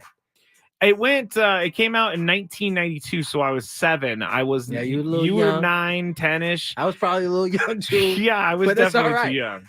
That's all right. I had seen a lot worse at that point. So Billy Hoyle, Sidney Dean. They didn't always get along, but they certainly got it right. Yeah. Honorable mention from the chat, Moneyball, Billy Bean. Honorable mention from the chat, Happy Gilmore, which is a great one because I love Happy Gilmore. I guess Shooter McGavin could be a part of that. On the chat, we also have did I already say Bobby Boucher? That's a great one. Bobby Boucher is a really good one. I thought about Happy Gilmore, but I didn't put him on the list. Honorable mention for me, though, top 5 sports characters. Air Bud is an honorable mention for me. I love that movie, Air Bud. And then my number 1 is going to be Ricky Bobby from Talladega Nights. Ricky Bobby is amazing. I love that movie. I've probably watched it over 100 times. But Ricky Bobby, just I'm the greatest. I'm the best there is. All of the stuff about Talladega Nights is amazing. I know Ricky Bobby isn't an athlete, but he is in his own way. Oh, well, because that movie had me actually laughing out loud. That's where for Baby the entire Jesus time. came from. Oh, yeah. Sweet Baby Jesus. Sweet Baby Jesus. You know there was an adult Jesus. But the baby one's better. So there you have it, our countdown for today. I'm sorry you guys had to go through that one more time. Once I found out I missed that countdown, I was quite upset. The chat saw you. They saw me leave. Yeah. They said, "Oh, he got the pizza." You already know, man. The pizza's here. Oh, because the camera chased me over there. It did. Huh. All right. Well, we're gonna go to break so I can have some of this pizza. 4:00 hour on the way. More Gwyn and Chris.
Not here. Matt Skraby is, though. And we have a Gwyn. That's right. Gwyn versus the fans coming your way. Skraby, were you looking confused there? Your camera is all of a sudden not working. I'm going to fix it while you talk. Okay. Well, turn the music off and we'll sit here and try to get this stream fixed so that the folks who are watching on YouTube can continue to watch and I guess see my lovely face. That is what we're waiting on. Nonetheless, Gwyn versus the fans coming up. Chance to qualify for our grand prize, a 2-night stay at the resorts, World Las Vegas, and 2 tickets to Luke Bryan. Country music superstar Luke Bryan has announced the final shows of his record-breaking Las Vegas headlining engagement at resorts. World Theater. Five-time entertainer. Five-time entertainer of the year, as fans on their feet in the high-energy electric performance that features only in Las Vegas production elements. Final show dates run December 29th through January 6th. Tickets are on sale now at rwlasvegas.com. Skraby, how are your questions? Are you ready to roll? I actually during the game last night, I took an hour and I sat down and I did some questions. I think I did a good job. These are usually your better days. When I actually take some time and put some thought into research a little bit. Yeah. So these are some of your better days. All right. Well, without further ado, let's play some Gwyn versus the fans. If you had one shot, one opportunity to take down the human almanac himself, now is your time. Listen to me, this guy is dangerous. Now is your opportunity to win a prize. Well, I hope you know what you're in for. Gwyn versus the fans starts now on 97.3 The Fan. All right. I got you back on. There we go. I think I turned off the echo, everybody out there in the chat, but we are ready to go for Gwyn versus the fans. Here are the rules. You have to make it through 3 questions. Each question will get more difficult. I'm sorry. I have to interrupt you. What is my man's name on the left here with that hairstyle he's got? I have no idea. Oh, my gosh. It's a college basketball analyst. I'm not sure of his name, but it's an interesting hairstyle. Wow. Maybe he thought he was going to be on a straight-on camera. I don't know what he thought, but that yeah, never mind. I digress. Go ahead. All right. You have to make it through 3 questions. Each question will get more difficult if you quit.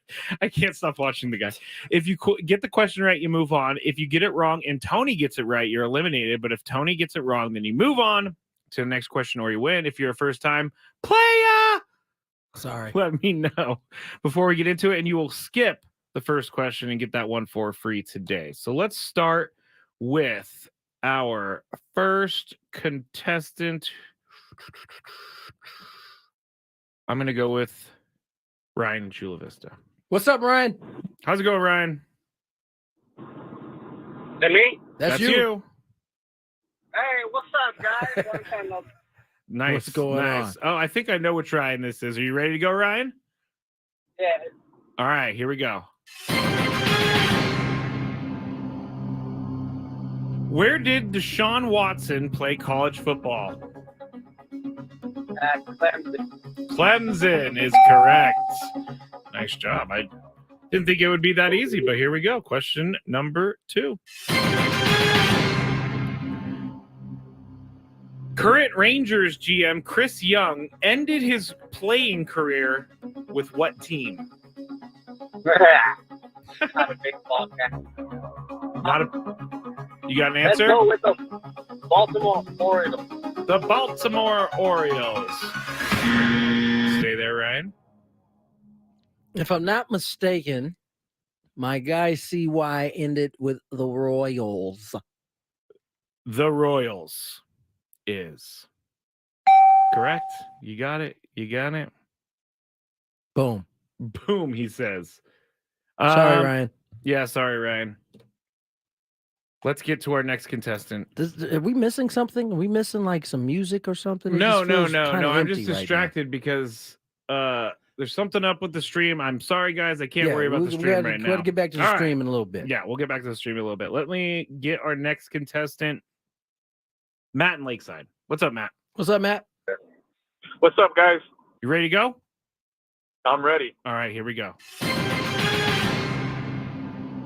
What team does Ezekiel Elliott play for right now? New England Patriots. That is correct. Nice job. Nice job. Question number 2. Oh, this is one of my favorite questions I've ever written. All right. In the movie The Fan. Oh, great movie. Wesley's actually not a great movie. Not a great movie, but a great movie. Good movie to pull from. Yes. In the movie The Fan, Wesley Snipes plays a baseball player that's being stalked. What major league team did he play for in the movie? Oh, man. I'm going to go with San Francisco Giants. Wow. Nice job. Yeah, that movie was creepy. It was super creepy. Robert De Niro. When he cut my man's tattoo off of his arm, that was I forgot about that. Definitely wasn't expecting that. I watched the movie growing up because it was based in the Bay Area, and it creeped me out. Yeah, it just creeped me out. I couldn't watch it. 100% see how it creeps you out. All right, here we go. Question number 3, Matt. You get this right or Tony gets it wrong, and you are qualified for a trip to Las Vegas. Formula 1, their premier race each year takes place in what country? Ooh, I think I know Whoa, this. really? Oh, I'm going to say Monaco. Monaco! You are correct. That's good. Nice job, Matt. That was pretty amazing, I gotta say. I didn't even get a guess in that No, joint either. hang on the line, Matt. We're gonna have to fill some time, and you're gonna have to wait on hold. Monaco is correct. The Monaco Grand Prix is what they do over there. That's like one of the biggest races in the world. Now, while we're talking about the F1 scene, there's some issues there. There's some major issues going on in Las Vegas right now. Now, was there a practice run I read that it got canceled because a manhole cover was loose and a car ran over it and crushed the car, right? And it was like there's sparks car, everywhere, and so people were watching this. Now, I've watched a bunch of video of this, and I really do think this is one of the cooler things ever. Like with them being Las Vegas, it's like Mario Kart to me, the Rainbow Road level. That's exactly what it's like. And it's because you get like the scenery of the big gaudy hotel buildings as these cars are going like 200 plus miles an hour through the city. The whole setup looks pretty legit. It does. One of the Formula 1. But you got to get the pothole thing fixed though. Like you can't have these because I know we get annoyed when our cars go over potholes and it costs some money. You'd mess up one of these F1 cars, they go over potholes. It's a handsome fee. Oh my gosh. Now, these cars that means are the people who dollars. own these cars certainly have the loot to take care of it, but I'm sure it's a kind of an annoyance. It's a loose drain cover. You know, one thing I've learned about the stream. you got some fact checkers. Yeah. I do. And you know what? Real-time fact checkers. I don't hate it, but I don't love it because I tend to our show is not for fact checking. Really. No. Yeah, I thought I was close enough with the manhole cover, but it wasn't a manhole cover. It was, according to Bleacher Report, a loose drain cover on the track. But still, this race is going to be a disaster, I think. 10 p.m. is when it starts tomorrow night. Why do you think it's going to be a disaster? Because they've already had to cancel practice. They've already had issues because a manhole / No, it's a loose drain cover. Loose drain cover was loose. Anthony, on the chat, it's a drain cover. Okay, I'm looking at Bleacher Report. There's a valve cover there's a drain cover one. Is he telling you it's something different? He's telling me it's a valve cover. Oh, does it matter? Honestly, to Anthony, it does. I'm just saying, like when you go tell your friends about what you heard on Gwyn and Chris. And, whether it was a manhole cover, a drain cover, what was the other one you had? It's a valve cover. Water valve cover. I don't think anybody's going to make a difference. They're going to be able to... but I understand, Anthony. I'm not yelling at you or anything. It sounded like you were yelling at Well, Anthony. I just get high pitched sometimes when I'm frustrated that I'm saying it's a drain cover when it's not. Apparently, it's a water valve cover. But long story short, bearer of misinformation. I don't understand the Las Vegas residents in this whole thing. And now I know this has been going on for a while, the traffic, the building of this track, the detours, all that stuff. But if you live in Las Vegas, don't you expect big events? Who lives on the Strip, though? Okay, maybe not on the strip, but in that's where the race is, surrounding isn't it? areans, people are not happy Now, about this. And it's very loud. We and did it's gonna be go all over the night thing. fact that those engines can make a ton of noise and they can be heard up to what, 5 miles away or something like that. I wouldn't be surprised. Yeah. What are you laughing at? Anthony on the stream said, "I just want correct info, not like NFL sideline reporters." So that's pretty good, Anthony. No, that's pretty good. That's pretty good. I gotta say, I'm gonna watch this. Maybe only watch like 30 minutes of it because it starts at 10 p.m. I'm not gonna make it. What day is it on? Tomorrow night. Oh, it's tomorrow Saturday. Night. Yeah, it's Saturday night. I'll be like trying to stay awake for it. Yeah, our guy Frank. Everybody knows Frank. He fills in from time to time. He's a big race guy. Frank Marchese? Frank Manicazzi. Not Manicazzi? Frank Marchese is a big race guy, and he is. Do you know he calls play-by-play for iRacing? For what racing? It's like virtual racing, but they have like professional leagues, and so he's employed as a play-by-play man for these virtual leagues. I had no idea until we started working together and we started discussing things. And he said he was a race fan. One thing leads to another. He's a play-by-play man for an iRacing league. Well, how do you play-by-play that? Like what? And car number 2 takes the lead. I don't know. I don't know. Well, I guess how do they play-by-play anyway? I guess I should listen to a game on TV or a race on TV. Skraby, I'm gonna need you to get out of the chat, man. I'm not paying attention. It's just to the me and chat you anymore. today. Yeah, no, I know. It's okay. Anthony made a really funny joke, though. I will say that. All right, I think we have done enough of our F1 talking. We've pizza-doed long enough. We've pizza-doed. All right, fair enough. Let's get to break. Who ended up winning again? I forgot. Matt. I hope you're still on the line, man, because Skraby is headed your way. We'll get to break. More Gwyn and Chris when we return. Here's some traffic. From the 97.3 The Fan Traffic Center, here's Kelly Danick. Traffic is sponsored by Air Max.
We're back. Tony Gwynn Jr., Matt Skraby, Chris Ello out. It's with the Lady Aztecs, who are up in Sacktown. Playing Sacramento State tomorrow. A little Sacramento State action. Do you know what their Sac State? Gosh, I don't remember what it is. I think it's the Hornets. Sac State Hornets? That sounds about right. It's a B for sure. Yep. It's a B for sure. Herky the Hornet. Herky the Hornet. Aztecs looking to get another victory. Let's talk a little bit about this Michigan situation, because today, although this suspension is done, if you remember, Michigan was prepared to fight, and then all of a sudden, was it yesterday or the day before? It was yesterday. They decided that they would accept a 3-game suspension. No further investigation. I think it's without prejudice or with prejudice. Something you can't bring it back. Basically, can't bring this whole thing up. So it's double jeopardy. I don't think can't be tried for the same crime twice. Double jeopardy is attached to this.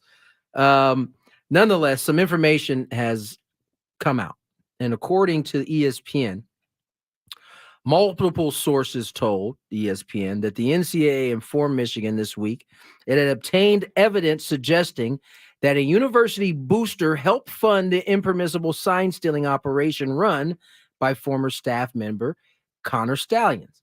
Michigan also received evidence that suggested Partridge was tampering with the ongoing investigation. No, so Partridge is the linebacker coach that was fired today. Yes. Is there a small chance, that Jim Harbaugh actually didn't know about it?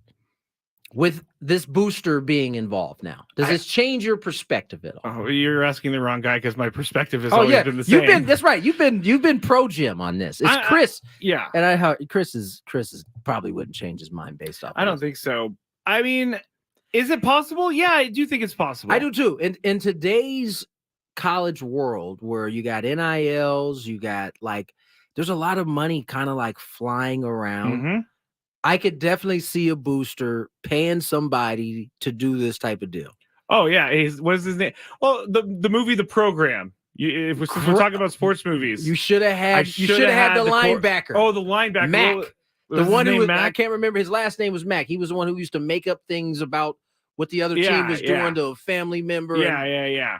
That was a great movie. Great movie. But in The Program, remember that one scene where they are doing some alumni thing, and one of the guys sticks an envelope into their pocket? Yeah. And so the head coach isn't sitting there. Maybe the head coach knows about that money being put in their pocket, but he never saw it, or he knows there's a possibility of the money. There is a way that this can happen. Here's the other thing, is that boosters are now smart enough, and they've probably always been smart enough to know it's probably better if you don't include the head coach. Yeah, it's way better. Because you don't have to worry about him having some type of moral value or conscience or getting into an investigation or anything like that. You could just do it yourself. See, Jim Harbaugh could really be have plausible deniability. Isn't that probably by design, right? Yes. I don't want to know nothing, so I'm going to tell you with my mouth, don't do anything that breaks the rules. And film it too. Now I'm going to be out. Go take care of my recruiting. Yeah, and you go do what you do. You do what you do. I think that Jim Harbaugh is I get why Chris was so mad. I was thinking about this yesterday, about why he thinks it's ridiculous. He's been suspended 2 times in one season. That is kind of ridiculous. You don't really see that. It's not a good look. Yeah, it's not a good look. Most coaches get fired the second time they're suspended in one season, but people are too smart these days. You're right. So there is some chance that Jim Harbaugh did not know. The Upper Hand Fantasy podcast brings you the latest news and player insight to help you win and avoid an embarrassing league punishments. Skraby. I haven't had one in a while because I haven't been the last. In-depth analysis, start, sit, questions, and everything you need for your fantasy team. Download Upper Hand Fantasy on the free Odyssey app or wherever you get your podcast. You had a couple year run there and last, and I don't know if you just outweighted your league, because you never did any of the punishments that were talked about. Well, here's here's the deal. So 2 out of 3 years I came in last in my friends. That warrants major punishment, I think. Well, there was a major punishment. In 2019 is when I came in last, and the punishment was I was going to have to sign up for a 5K of my choice, but the league gets to decide how I was dressed during the 5K run. And thankfully, COVID happened, Tony, and all the 5Ks went away for a little bit. And so I ended up paying off my punishment like a year and a half, maybe 2 years later. What'd you have to do? Run a 5K. And I told everyone what day I was going to run the 5K. Oh, that's right. I reminded them. And they never got you the fit. I asked them for what I'm wearing, and I sent it the night before. Hey, guys, what am I wearing for the thing tomorrow? And they said, oh, no, we forgot. I think we definitely need to incorporate the punishment I saw, which is like, the tight yoga Lululemon pants. You finish in last, you got to come to work in those. No one wants to see me in those. You're right, but you don't want to see you in those. I don't. I don't. Which is good enough for me. I am the most self-conscious person about things, and I would be so uncomfortable all day long if I had to do that. Like, I've seen some pretty terrible punishments, I gotta say.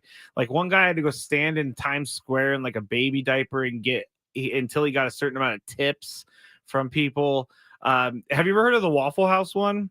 You have to go to the Waffle House. Yes, but there's a Waffle House punishment where you go to the Waffle House. If you come in last, you have to sit in the same booth for 24 hours, and each waffle you eat takes time off of how long you have to sit there. Oh. And so you think you could eat like 7 waffles to get 7 hours off of it, but waffles are filling.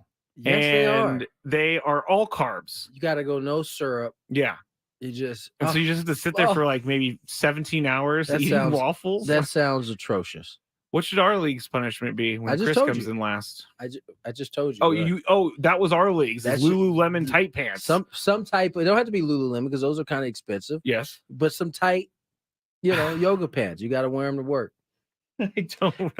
Can you? You can wear it with like a regular collared shirt that you would normally wear just to work it. You come to work in. Oh man, can you imagine Chris in those yoga pants? That would be pretty crazy. I gotta say, that'd be pretty crazy. I would definitely have my phone ready to roll. Oh, he would have to do the show standing up because we're gonna be doing it on the camera. I'm really kind of ticked off that he didn't take me up on my bet for him that if I touch the rim, then he has to stop eating those crackers for all time. Chris loves those crackers, so that wasn't. That was never gonna happen. Now that he's not here, I gotta say, I hate those crackers. You say it when he's here. I hate those crackers. They smell so bad. They do have a weird smell to them. I will give you that. But they are quite tasty. I've never met someone who has unlimited supply of these crackers.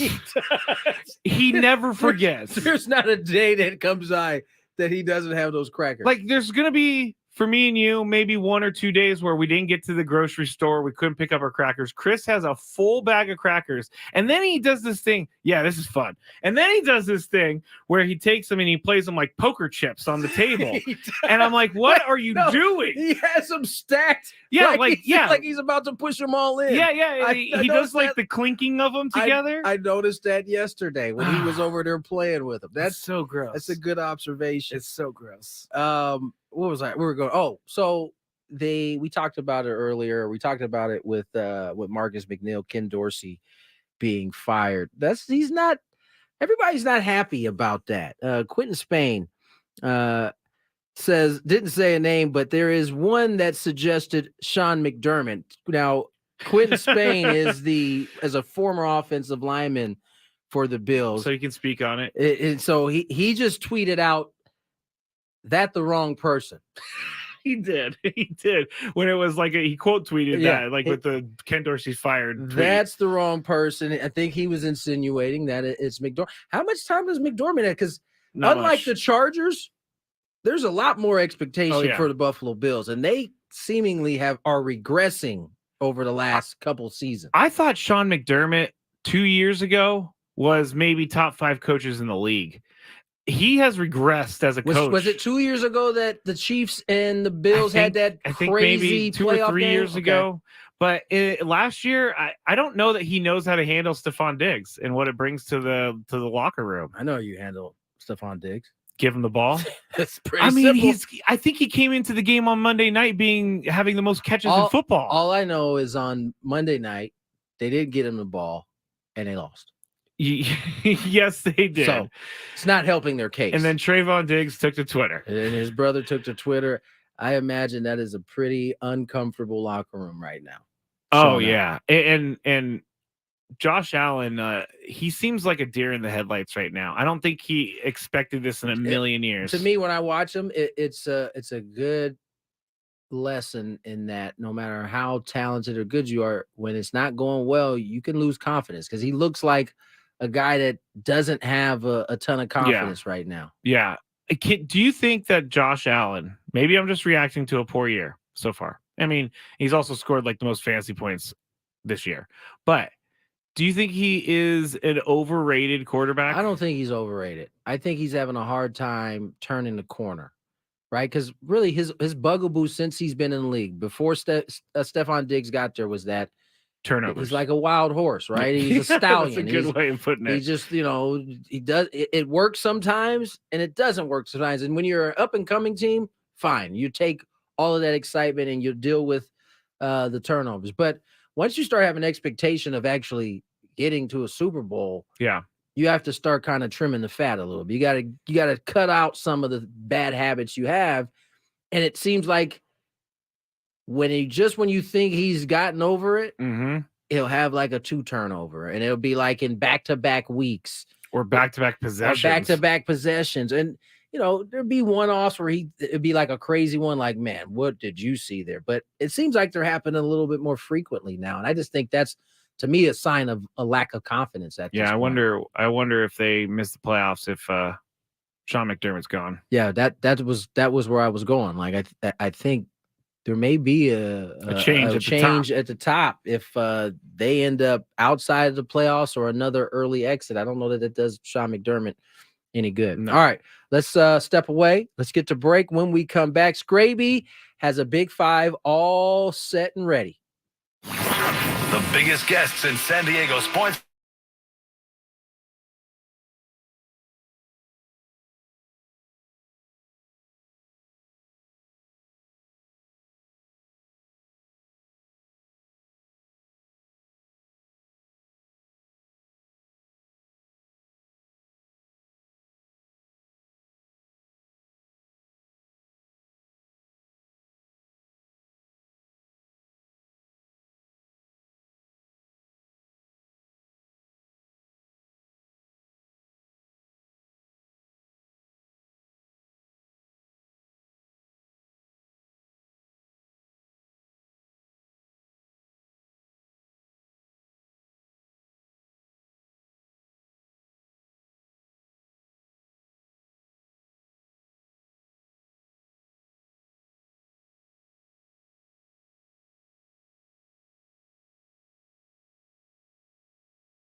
4:37 on the clock. Tony Gwynn Jr., Matt Skraby.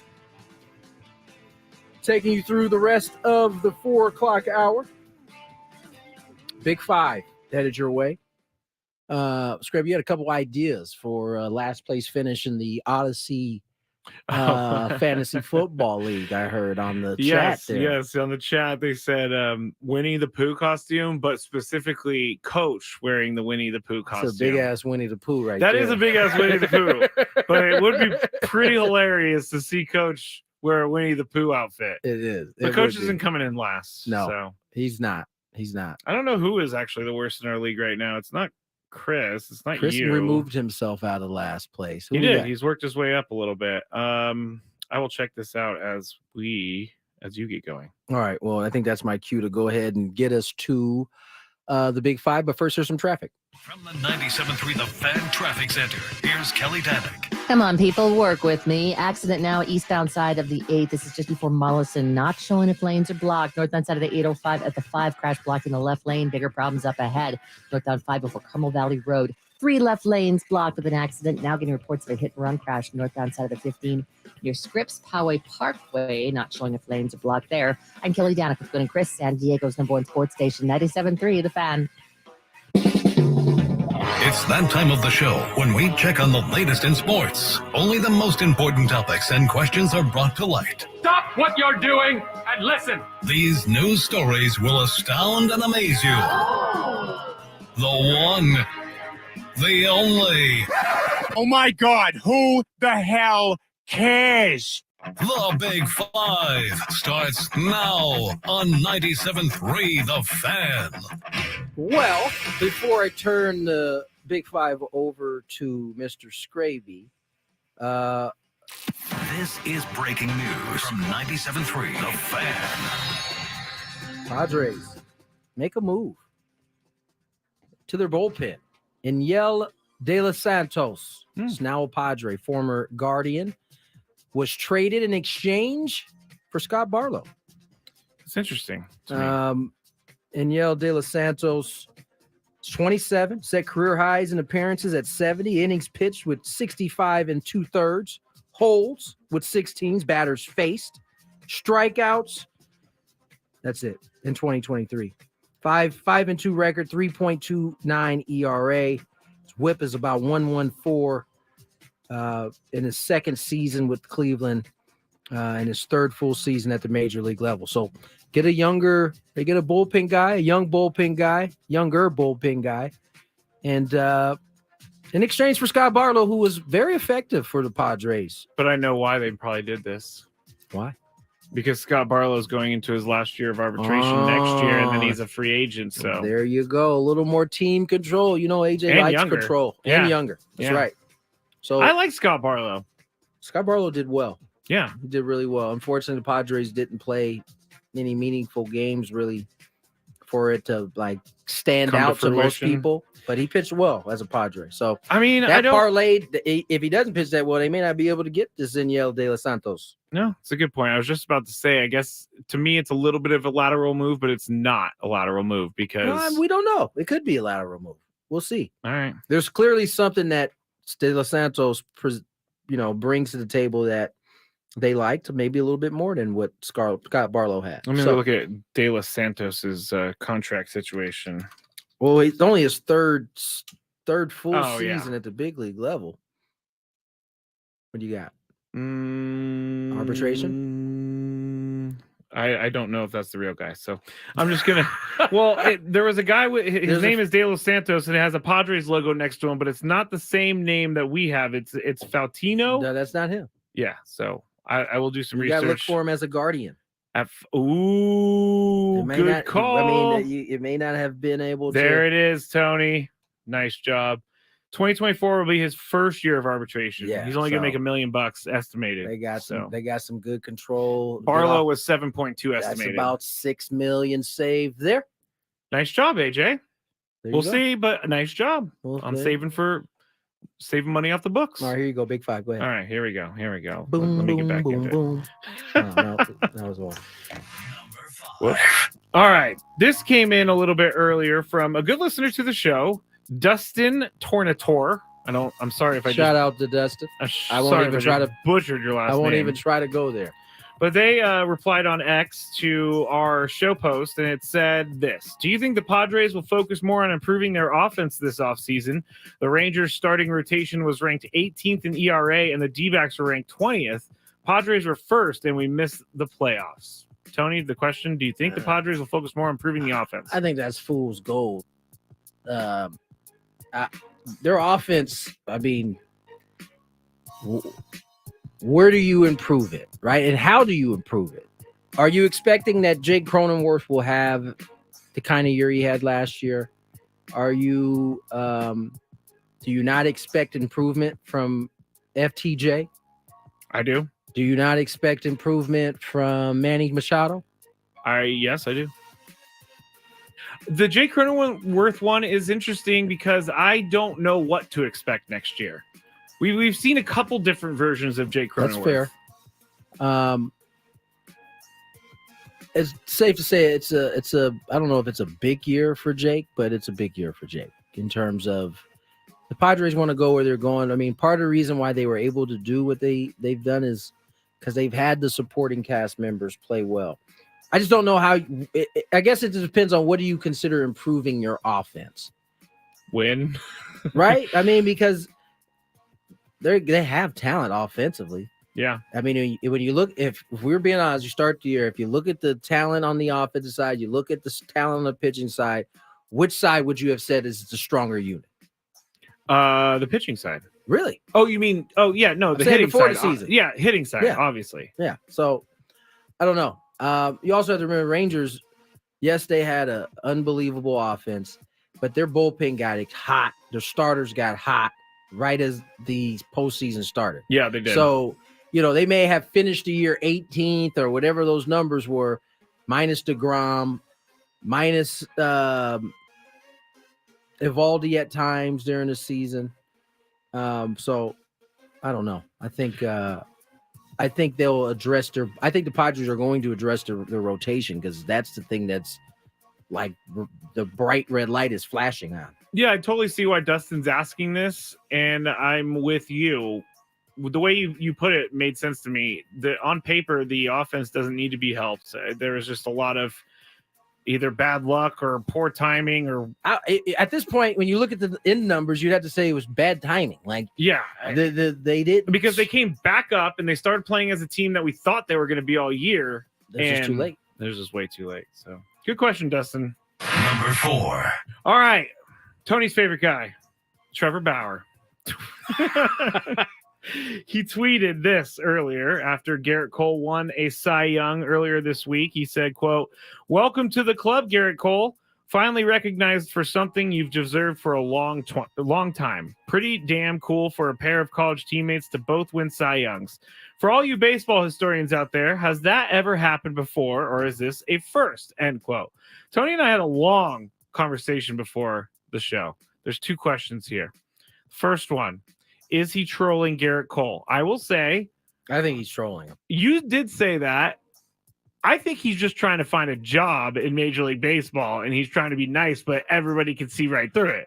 That's, I didn't take that into account. I mean, he hasn't been in the big leagues now for a year and some change. And we should give the background. These 2 guys played in college together, and they do not like each other. And the rumor is that I don't know if it's a rumor. I think they said it publicly. Yeah.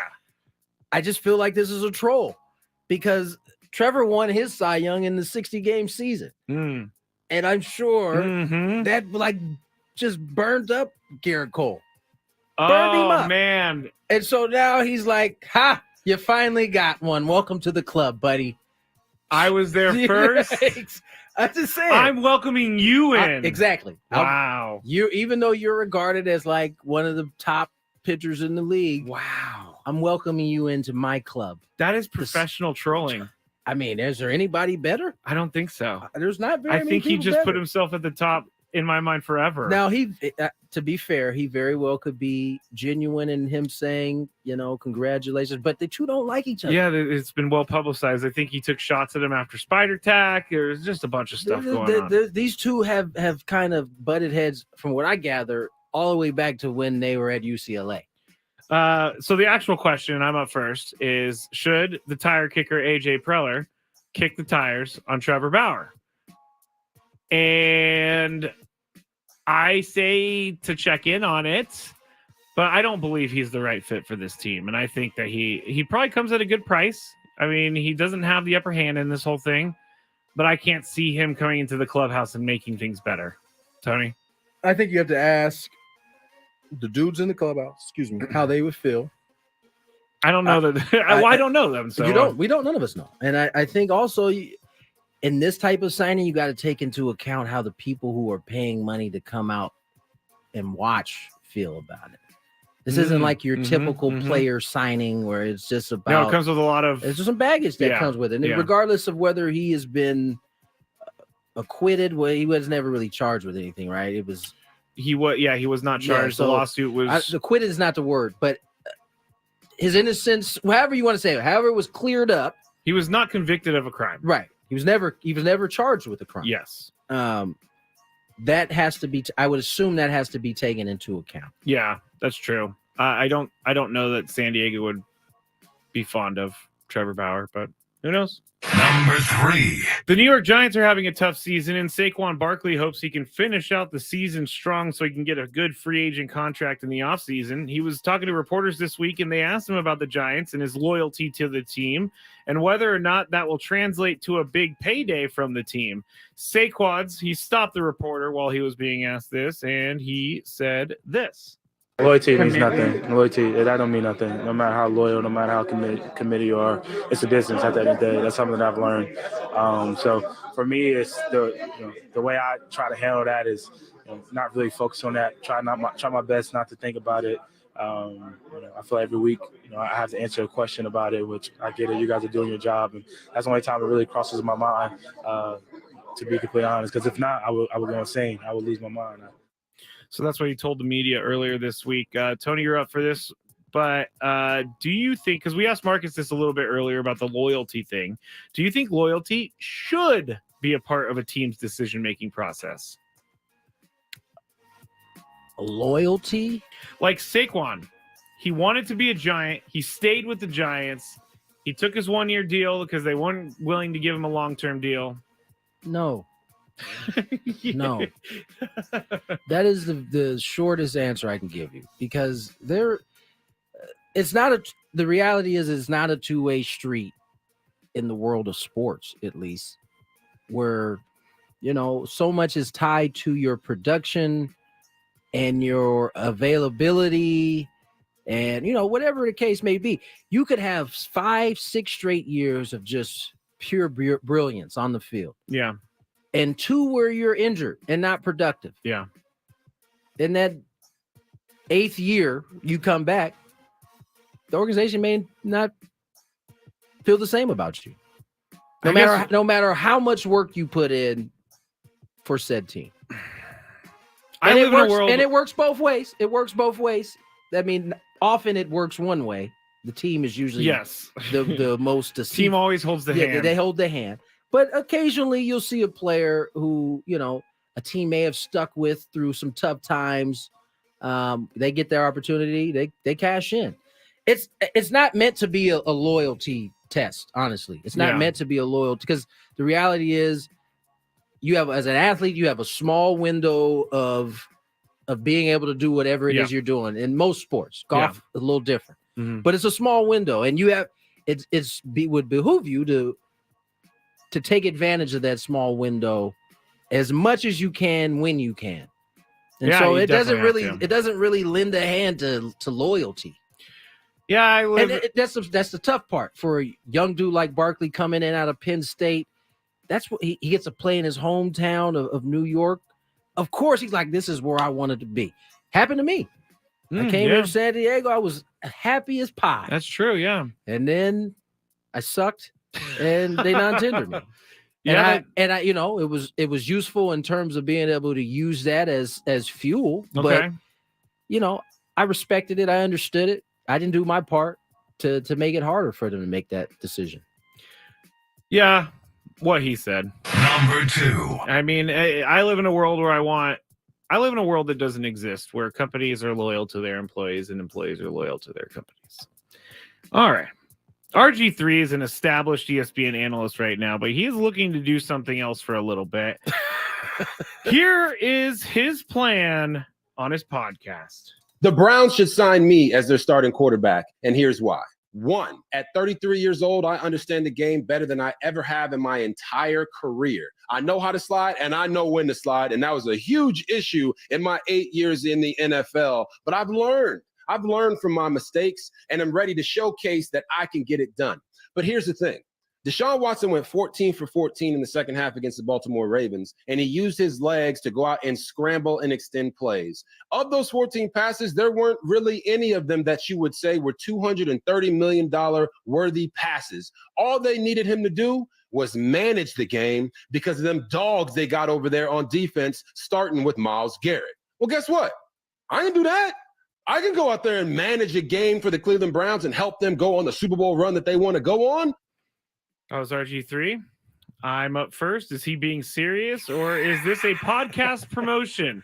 I think both. I think that RG3 really thinks that he can still play. And I don't know that watching video and learning how to slide is the same thing as actually doing it on a football field. But I was entertained and it got me to talk about it. But I think he's both serious and promoting his podcast. Tony? I think he's serious. I don't know that I like it. That was some conviction in his voice. It does. I don't like RG3. It's been a while since he's been on the football field, though. Yeah. He is only 33. He is. And Joe Flacco's being like worked out by the Browns. That's and he's true. Almost 40. That's true. I think it's both. I think it's obviously if a team is like, we're good, still brought some ears and some eyes to his podcast. Oh, totally. As he said it. So it works. It works in two ways, basically. It does. Number 1. Eagles center Jason Kelce said he is not playing the Super Bowl revenge angle in front of Monday night's showdown against the Chiefs, but would like to post his first NFL win against his brother Travis in their ongoing rivalry. He said he's motivated to win, not to avenge last year's Super Bowl loss. Tony, do you personally believe in revenge games? Sometimes. Okay. Maybe the first time of a bad breakup. Okay. I think there's something to be said about that. I talk about it often. When Dion went back to Atlanta first time, there was enough emotion where there was an actual fist fight with helmets on between him and Andre Rison. I will never forget that he was a 49er, right? He was a 49er, and the very next play took it like 99 yards the opposite way. I remember this. And the whole way down the sideline, he was talking to the Falcons sideline the whole way down. So I do believe that, in baseball it's different because you're going to play that team if it's in the same league. Yeah. All the time. Football, it's like football. It might be once, and you might not. You get moved or traded or released. You might not play that team for a couple years down the line. That's true, and it's hard to hang on. It's hard to hang on to that. So no, I think sometimes. Yeah, I agree. Sometimes it depends. If someone hurt me bad enough, I would hold on to it forever and play revenge forever. All right, that's it for the Big Five. Oh, that's why Tony's looking at me. I'm not paying attention to the clock. When we get back, we're going to update you on the non-tender. We're going to update you on what's going on with the Padres roster. Also, some of the candidates that were non-tendered on 97.3 The Fan. I can't wait for what's next. Even with higher stroke risk due to atrial fibrillation, an irregular heartbeat not caused by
next hour.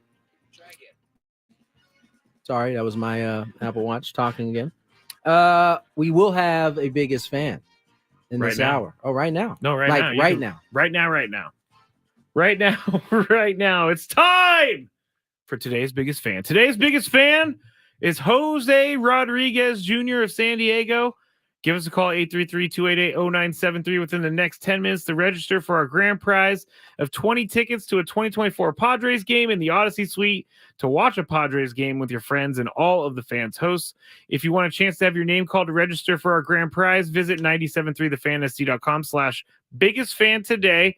The biggest fan contest is presented by the San Diego Seals. Tickets are on sale now at sealslax.com. Sealslax.com.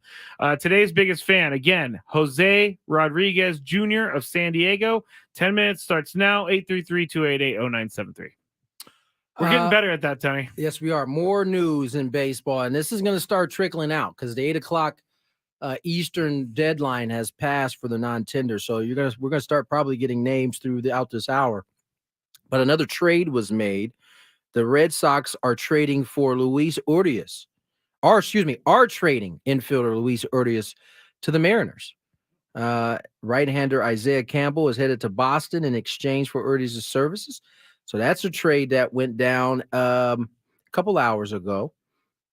We already went over the Padres deal. I'm interested to see, how the tendering goes for the Padres. Who's going to be tendered a contract? Certainly there are, some thoughts out there that Trent Grisham could be a non-tender candidate for the Padres. Yeah. All that means is that the team is not offering you a contract. You're kind of in that spot. You usually are arbitration eligible. You've gone beyond the 3 years of big league service time, and a team is stuck with either going to arbitration or offering you arbitration or not offering you a contract. I was in a situation once where I was not offered. I was non-tendered, and that is what allowed me to go up north about an hour or 2 or 3. And played 4. for who? The Dodgers. I think you actually did play for him, so it's kind of cool to say that. Trent Grisham, I don't know what they're going to do with Trent Grisham. I mean, we've talked about it. Chris and I have talked about it many times. It's going to be very hard to keep Trent Grisham in center field the way he's hitting. Spotrac says that in his second arbitration year, it's going to be an estimated $5 million salary, which seems like a lot for Trent Grisham, who's hitting sub 200. So, and I know it's not all about hitting, but I know what you're saying, though. There was a lot of times last year where it got to that part of the lineup, and Trent sometimes can hit, and sometimes it doesn't go well. Now, some of these deals will be settled before arbitration. Only the ones that can't come to a mid ground and that are usually expecting, a big raise are the ones that actually make it to arbitration. A lot of these deals will get done prior to. Give you an example. Miguel Andujar and Abraham Toro both signed a 1-year deal. So they signed before arbitration. They were tendered a deal. They came to an agreement. The Giants' Austin Slater, right-hander, usually left-handed specialist. He playing against most of the lefties. He signed a 1-year deal for $4 million.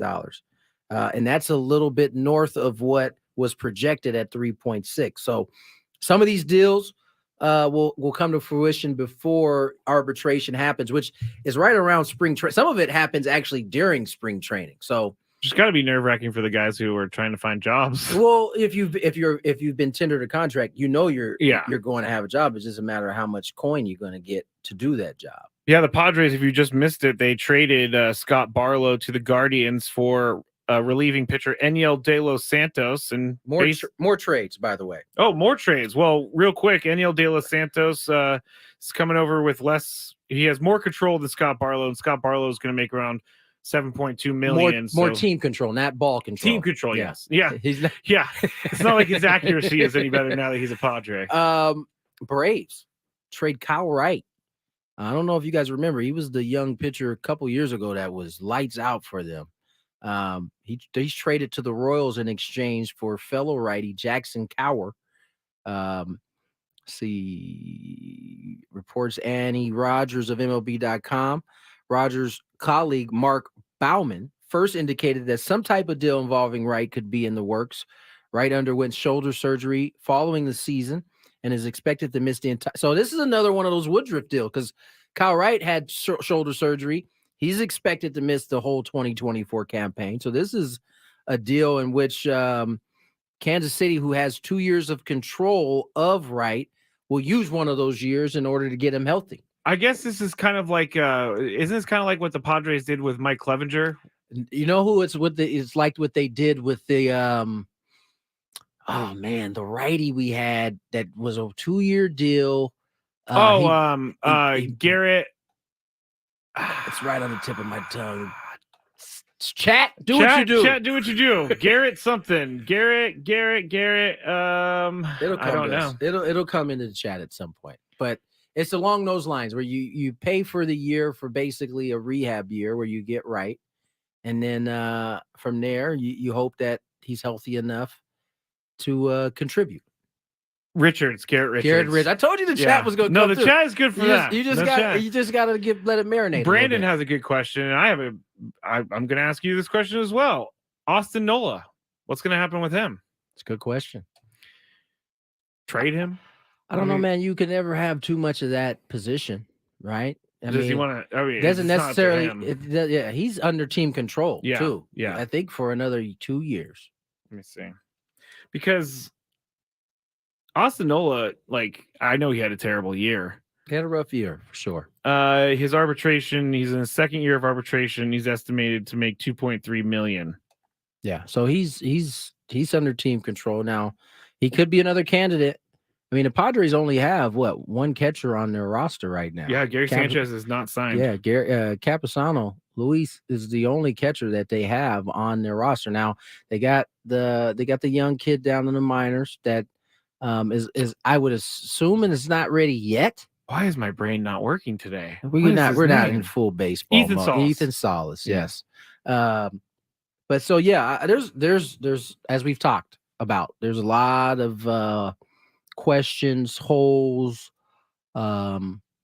decisions that need to be made about the Padres roster. Well, they didn't really fill any holes today with the trade.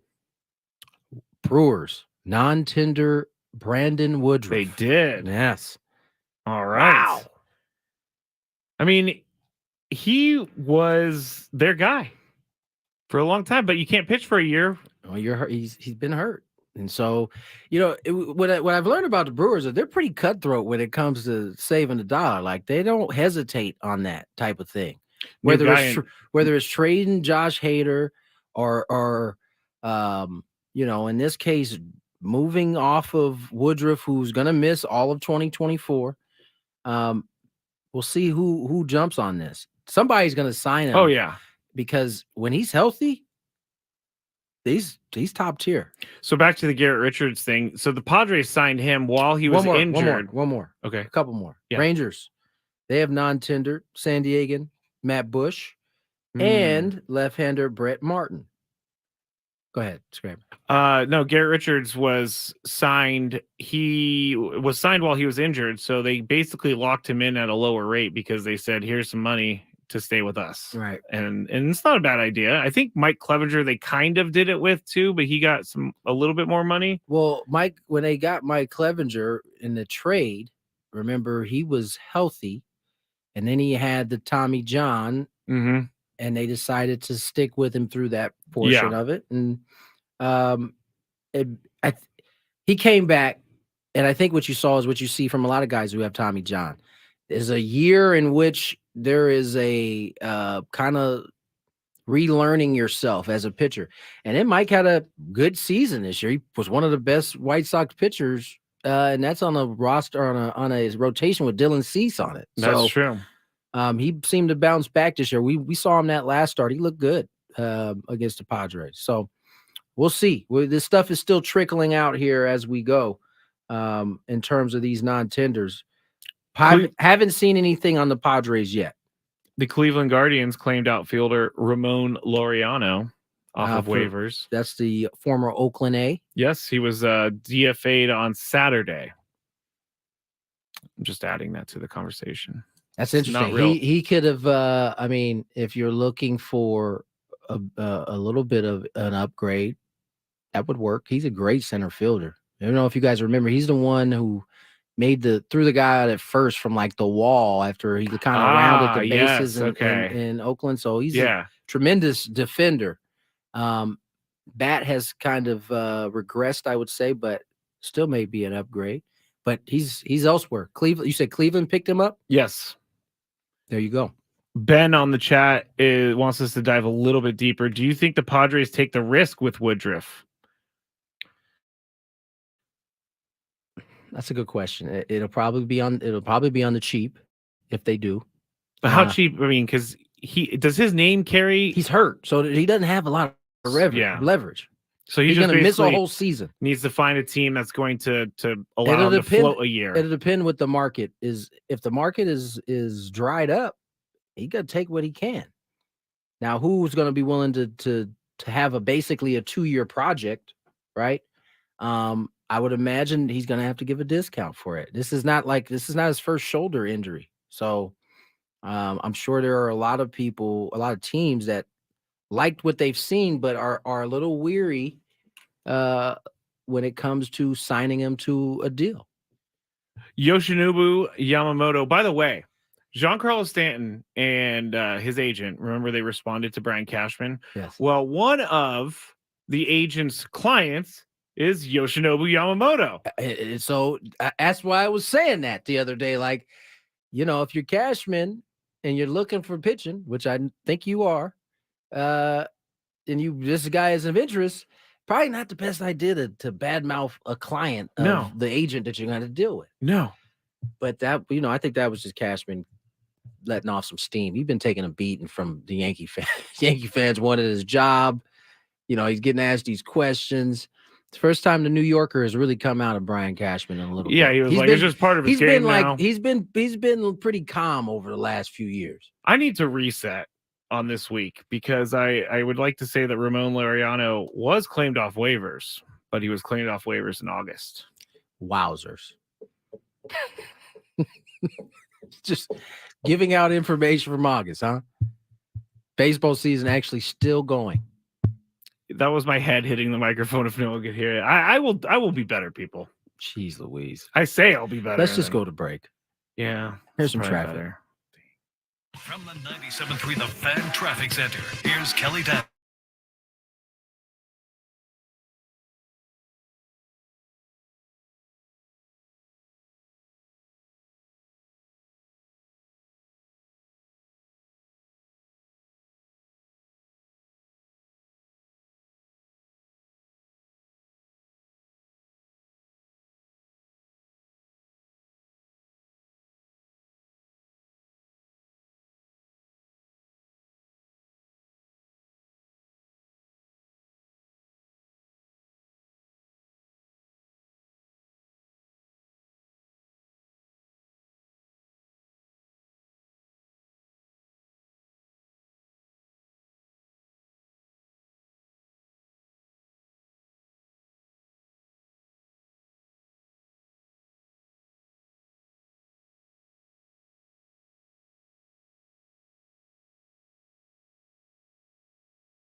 and it's because it's the fans' least favorite event in baseball. I'm not gonna lie, don't mind them taking away mound visits.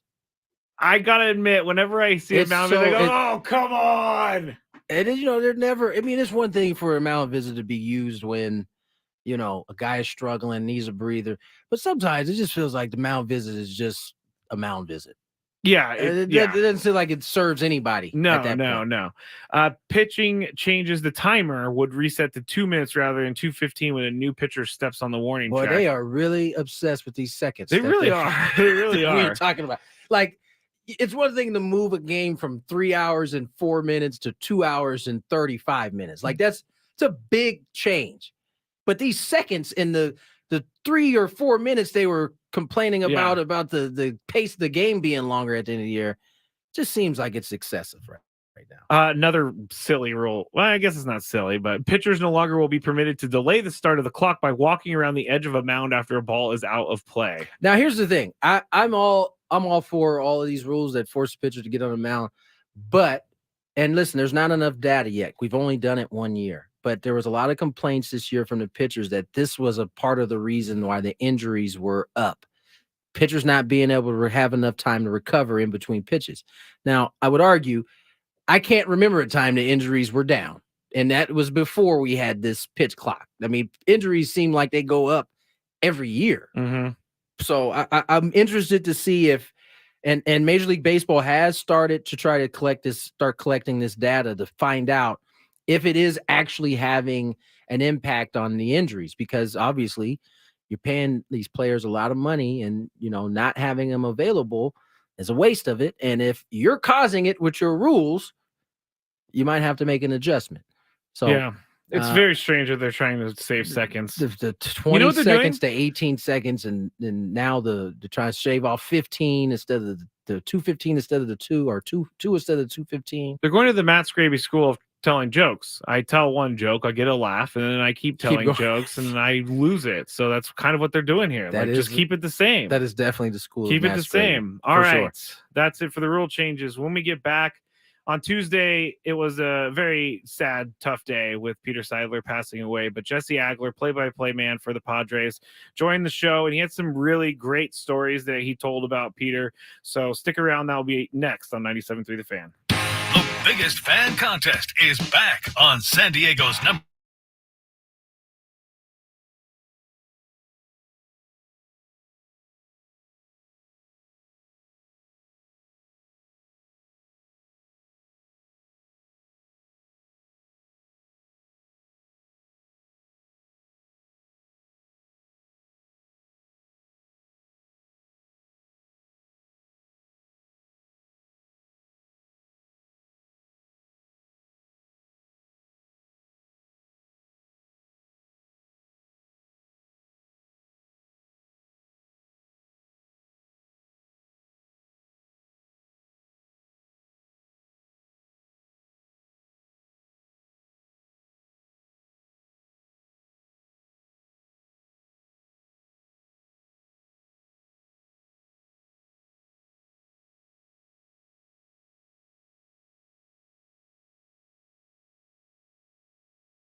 38 on the clock. Tony Gwynn Jr. Matt Skraby. It's been a long 3.5 hours. Oh, wow. I was going to say it's been quick. Yeah. It's been a long week, though. My brain hurts, I got to say. I mean, yes, you're giving us information from August. I'm sure your brain definitely it's not quite right now. I got to stop being so trusting. Because you know what? You are gullible. People are going to start like saying things to me, and I'm going to be like, oh, I trust you. And then it's going to be funny when they're like, oh, look, got you. You know what we're going to have to do with you, especially? Put me in bubble wrap? No, we're going to have to get you to stop trying to, especially when it's just me and you. Today was tough for you because you're like trying to read trying to add some things in. Trying to read the stream, computer screen to your right. You're trying to read the computer screen to your left. Yeah. Run the board. Yeah, man. You know, the stream might have to take a back seat when it's just me and you. I agree. You can occasionally like pop your head over there like during a break to kind of look at it and see. Yeah, but when someone trashes me, I can't stop the entire show to feel bad for myself. I tell you what, ladies and gentlemen, those of you who watch the show on the stream, be nice to my guy Skraby. Oh, everybody watching right now is nice. Watching right now, there was some earlier that weren't as quite as nice. Yeah, I had to. Are you blocking people already, bro? I try not to. That's a yes or no question. I try not to. But if you come at me every single day, I get a little tired of seeing it. You're gonna get blocked. Yeah. I realize, I gave out the wrong information. Oh my gosh. It is a bad thing. I mean, that's kind of. But I'm not Charissa Thompson. I'm not a reporter. Okay, well, you didn't have to roll her under the bus again. Secondly, you kind of have been. You are the bearer of misinformation. That is the name Chris Ello coined for you. So I mean, you're just living in it right now. It's all good, man. It's all good. We got your back. All right. As Skraby mentioned before we went to break, it was a tough week for many reasons, but especially because we lost our owner, Peter Seidler, who was a great pillar in this community. And so on Tuesday, we had to kind of work through that together. And Jesse Agler helped us do it. If you missed that interview, here it is right here. From the 97.3 The Fan Traffic Center, here's Kelly Danick. Got a collision on westbound 8 just before the 125. Couple vehicles over the right shoulder. Looks like one vehicle in the second lane from the left. Also a collision on the Sorrento Valley Road on-ramp to southbound 805. Northbound side of the 5, they cleared that accident before Carmel Valley Road. I'll get you reports of an accident on the Rancho Santa Fe off-ramp, eastbound 78. Looks like a vehicle may have struck a pedestrian, so watch out for some activity there. I'm Kelly Danick with Gwyn and Chris, San Diego's #1 sports station, 97.3 The Fan. My partner, Jesse Agler, joins us here on Gwyn and Chris. And Jesse, obviously, not obviously, you and I had reached out to Jesse when I first got the text and was unsure and trying to confirm or if it was real or not. And Jesse didn't know at the time. We actually found out at the same time while we were talking to each other. And just your initial thoughts on the loss of Peter Seidler. Oh man. I really think the only place to begin is that it's a sad day and a bad day for all of us. And when I say all of us, I don't mean necessarily the people who work for the Padres or who sort of inhabit the Padres solar system. And I know that's a lot of people in this community, but his reach extended well beyond the Padres. I'm sure you guys have been talking a lot about that, even just at the beginning of your show. And, what Peter did for this community, an adopted community, by the way. We're not all lucky enough to be born and raised San Diego. Some of us had to find our way here, as I did and as Peter did. And I think like pretty much everybody who ends up here one way or another, you learn very quickly what a special place it is. And Peter poured his heart and his soul and his pocketbook into this community, not just into the Padres, not just into Petco Park, but into San Diego. The stuff we've heard about. And I tell you what, I guarantee you there's plenty we never heard about, that took place behind the scenes and things that Peter and his family did for people in this community. And it's a bad day for all of us. It's a sad day for all of us. But what a wonderful, wonderful man that we were lucky enough to get to know. And Tony, I know for you and I in particular, there aren't a lot of people like that we're going to have the opportunity to come across in our lives. And I think we knew that even as we got to enjoy our time with him. And it's a pretty big part of my reflection, I think, here today. Jesse, the thing that stands out to me at a glance is that Peter Seidler's not like all the other owners, or not like a lot of the other owners that we think of. I mean, we think of ownership as somebody sitting up behind, a glass window watching from an owner's box. I mean, he was a fan more than almost anything else. And I imagine as somebody who, worked for him ultimately, it was kind of a pleasure to be able to being the employee of an owner like that. It's a dream. It's a dream. And I was thinking about this today. And many of my conversations with Peter were like the conversations that like Tony and I would have off the air, or Chris, when you stop by and I see you, like the conversations we'd have about the team. When you work in sports, and you guys know this, but for the listeners, especially if you work for a team or in one specific sport, obviously huge baseball fan growing up. And Tony, your perspective is a little bit different because you basically have lived in Major League Baseball your entire life. But, for me, my fandom changed when I began working in professional sports a little bit. And so the way like I feel about the Padres is, quite frankly and honestly, a little bit different than the way I feel about like when I watch Miami Hurricanes football. When I watch Miami Hurricanes football, I'm an unglued maniac. Okay. And like, I'm sure Tony with the Lakers, right? Yes. Or Chris with the Dolphins. Like we have like, when you're like a full 100% fan of something, right, it's a very different thing than when you work for a team. But I tell you what, Peter didn't lose that with the Padres. Like not only did he work for the team, he owned the team. Like, so, it was like he was as invested literally as any of us in their success, but he never lost like that fan's perspective. And that is unbelievably rare and so refreshing. And it made the conversations with him so fun because it really did feel like any of us, you didn't feel like you were talking to the owner, I guess is what I'm saying. When you talk to Peter about the team, he'd be, he'd come up to you and be like, whew, so what do you think about the eighth inning?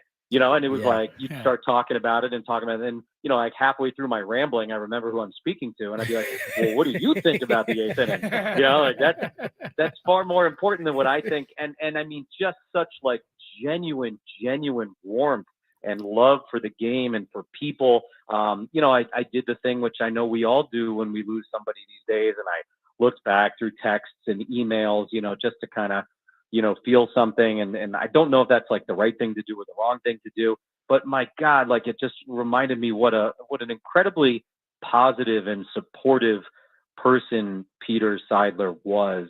My career here began early on in Peter's tenure with the Padres. And so like in a weird way, maybe we kind of grew together, working here in San Diego. He arrived in 2012. I arrived in 2014. And looking back, I saw some of the early emails he sent me. Really, you could tell I was a young guy kind of finding my feet, and he would just shoot me unsolicited notes of support. Yeah. Hey, I was walking on the beach tonight and listening to you guys. You sounded great. Hey, great home run call, stuff like that. And I mean, gosh, like what an unbelievably unnecessary but kind, meaningful thing to be able to do. And that's just how he was with everybody. Just a tremendous human. Yeah, no, I mean, that was Peter Seidler in a nutshell. Like those side conversations. I mean, that's how I found out he knew that I was doing the pre and post game for the Dodgers in 15 or 16, is because he would say he would sit and listen, and he'd go over that kind of stuff. And he was just so kind. It's funny, and Jesse can attest this. Broadcasters are by nature a little cynical, right? And I think the part that Jesse just hit on, where you're having a conversation and, we're watching these games every day. And so you start to wear those bad moments a little bit more, but he always found a way to recenter the conversation around the fans and what they were feeling. He was very passionate about that portion. And winning, Jesse, that was the other thing that I always found to be enlightening to be around him, is because he wanted to win, particularly for an adopted city, so badly. He was kind. He was warm, but boy, was he competitive. Yeah. I mean, that's like the perfect mix. I mean, literally, if you ask like a fan of any sports team, hey, if you could create the perfect owner for your favorite team in a lab, you're pretty much going to come up with what Peter Seidler was. Someone who thought like a fan, who spent, like a fan would spend, who kind of exuded the positivity required to shepherd the thing through the ups and the downs. He understood the roller coaster nature of it, in a way that was maybe even beyond like the usual fan perspective. Like he's been in pro baseball basically his entire life because of his family and the Dodgers, and so he's seen so many ups and downs, in kind of an intimate way. And so that, I think, afforded him, like this perspective of being able to zoom out. And like 2021, for instance, when that really went badly, or this year, and obviously we didn't get the opportunity to speak with him at the tail end of this year because he wasn't well. But I remember conversations and emails and texts, after the disappointment of 2021. And while he was as devastated as I think everybody was in town, he understood that it was part of the larger picture. And, sure enough, what happened last year in 22, the Padres go all the way to the championship series in the National League. And, he enjoyed it so much. He wants it so badly for this fan base, for this community. I think really at the end of the day, perhaps as much as anything, he took his responsibility of sort of being the shepherd of this team so seriously. And he knows what it means to this fan base. He knows what it means to the people in this community. When I say community, I mean, down, into Baja, but up north, out east, like he understood the breadth of the thing. And, I think especially in the wake of the Chargers leaving, understanding just how much pride we all take here in the success of this organization. And he wanted to make it as successful as possible. As a broadcaster on other, levels of sports and doing all the games that I've done and all the teams, I mean, owners can sometimes be a little intimidating and make you feel a little uncomfortable, and you kind of worry about what you're saying, especially when you see them in person, because you're supposed to be a broadcaster. You're supposed to be really good at talking. And if you're stumbling in front of the owner, you feel a little bit self-conscious about it. So that just amazes me that you actually got texts and notes from Peter Seidler telling him how great your call was on a certain play. Because I had an owner with the hockey team here in San Diego, Ron Hahn, who owned the Gulls, who used to call me in my hotel room and say, hey, you made a great call tonight on the game. I loved listening to it. That carried me for, about 4 years. Hearing one comment like that from the owner and knowing that he was listening and he appreciated what I was doing, that Peter Seidler was able to do the same and accomplish that is another measure of the man. No question. I think understanding what you just said, right? Like that one kind comment can carry somebody for a very long time. It's so impactful. It's so meaningful coming from somebody like that.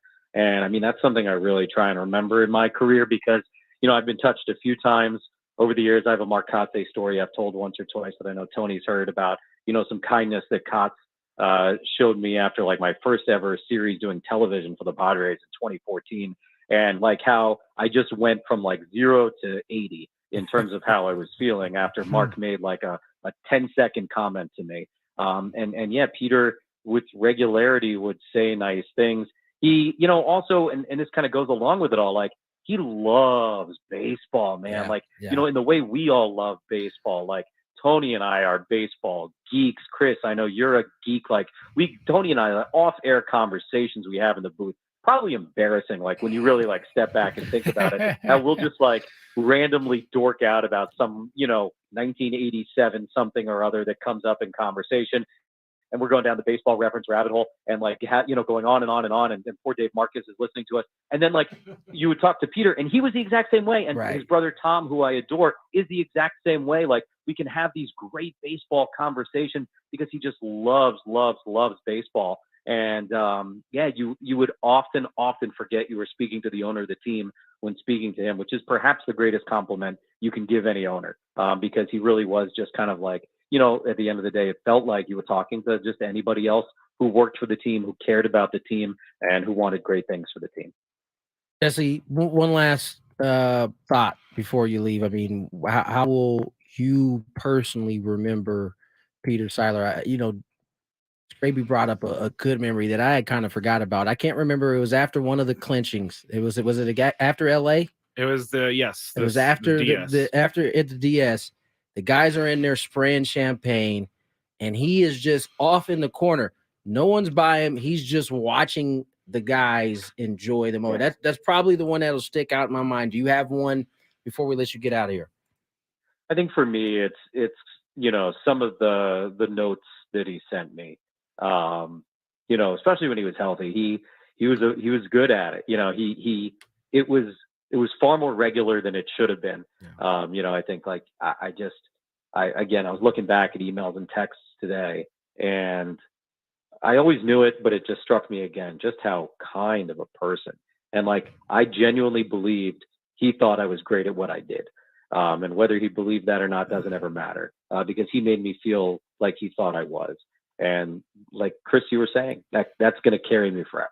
It's going to carry me forever, because that guy has been around baseball. He loves baseball. He knows baseball. And if he thought I was even half decent at my job, that's good enough for me. Yeah. And so like, I'll save those emails for the rest of my life. I'll save those texts for the rest of my life. And if there's a day I'm down on myself, pull one up, kind of smile a little bit, and oh man, he's a very, very special person.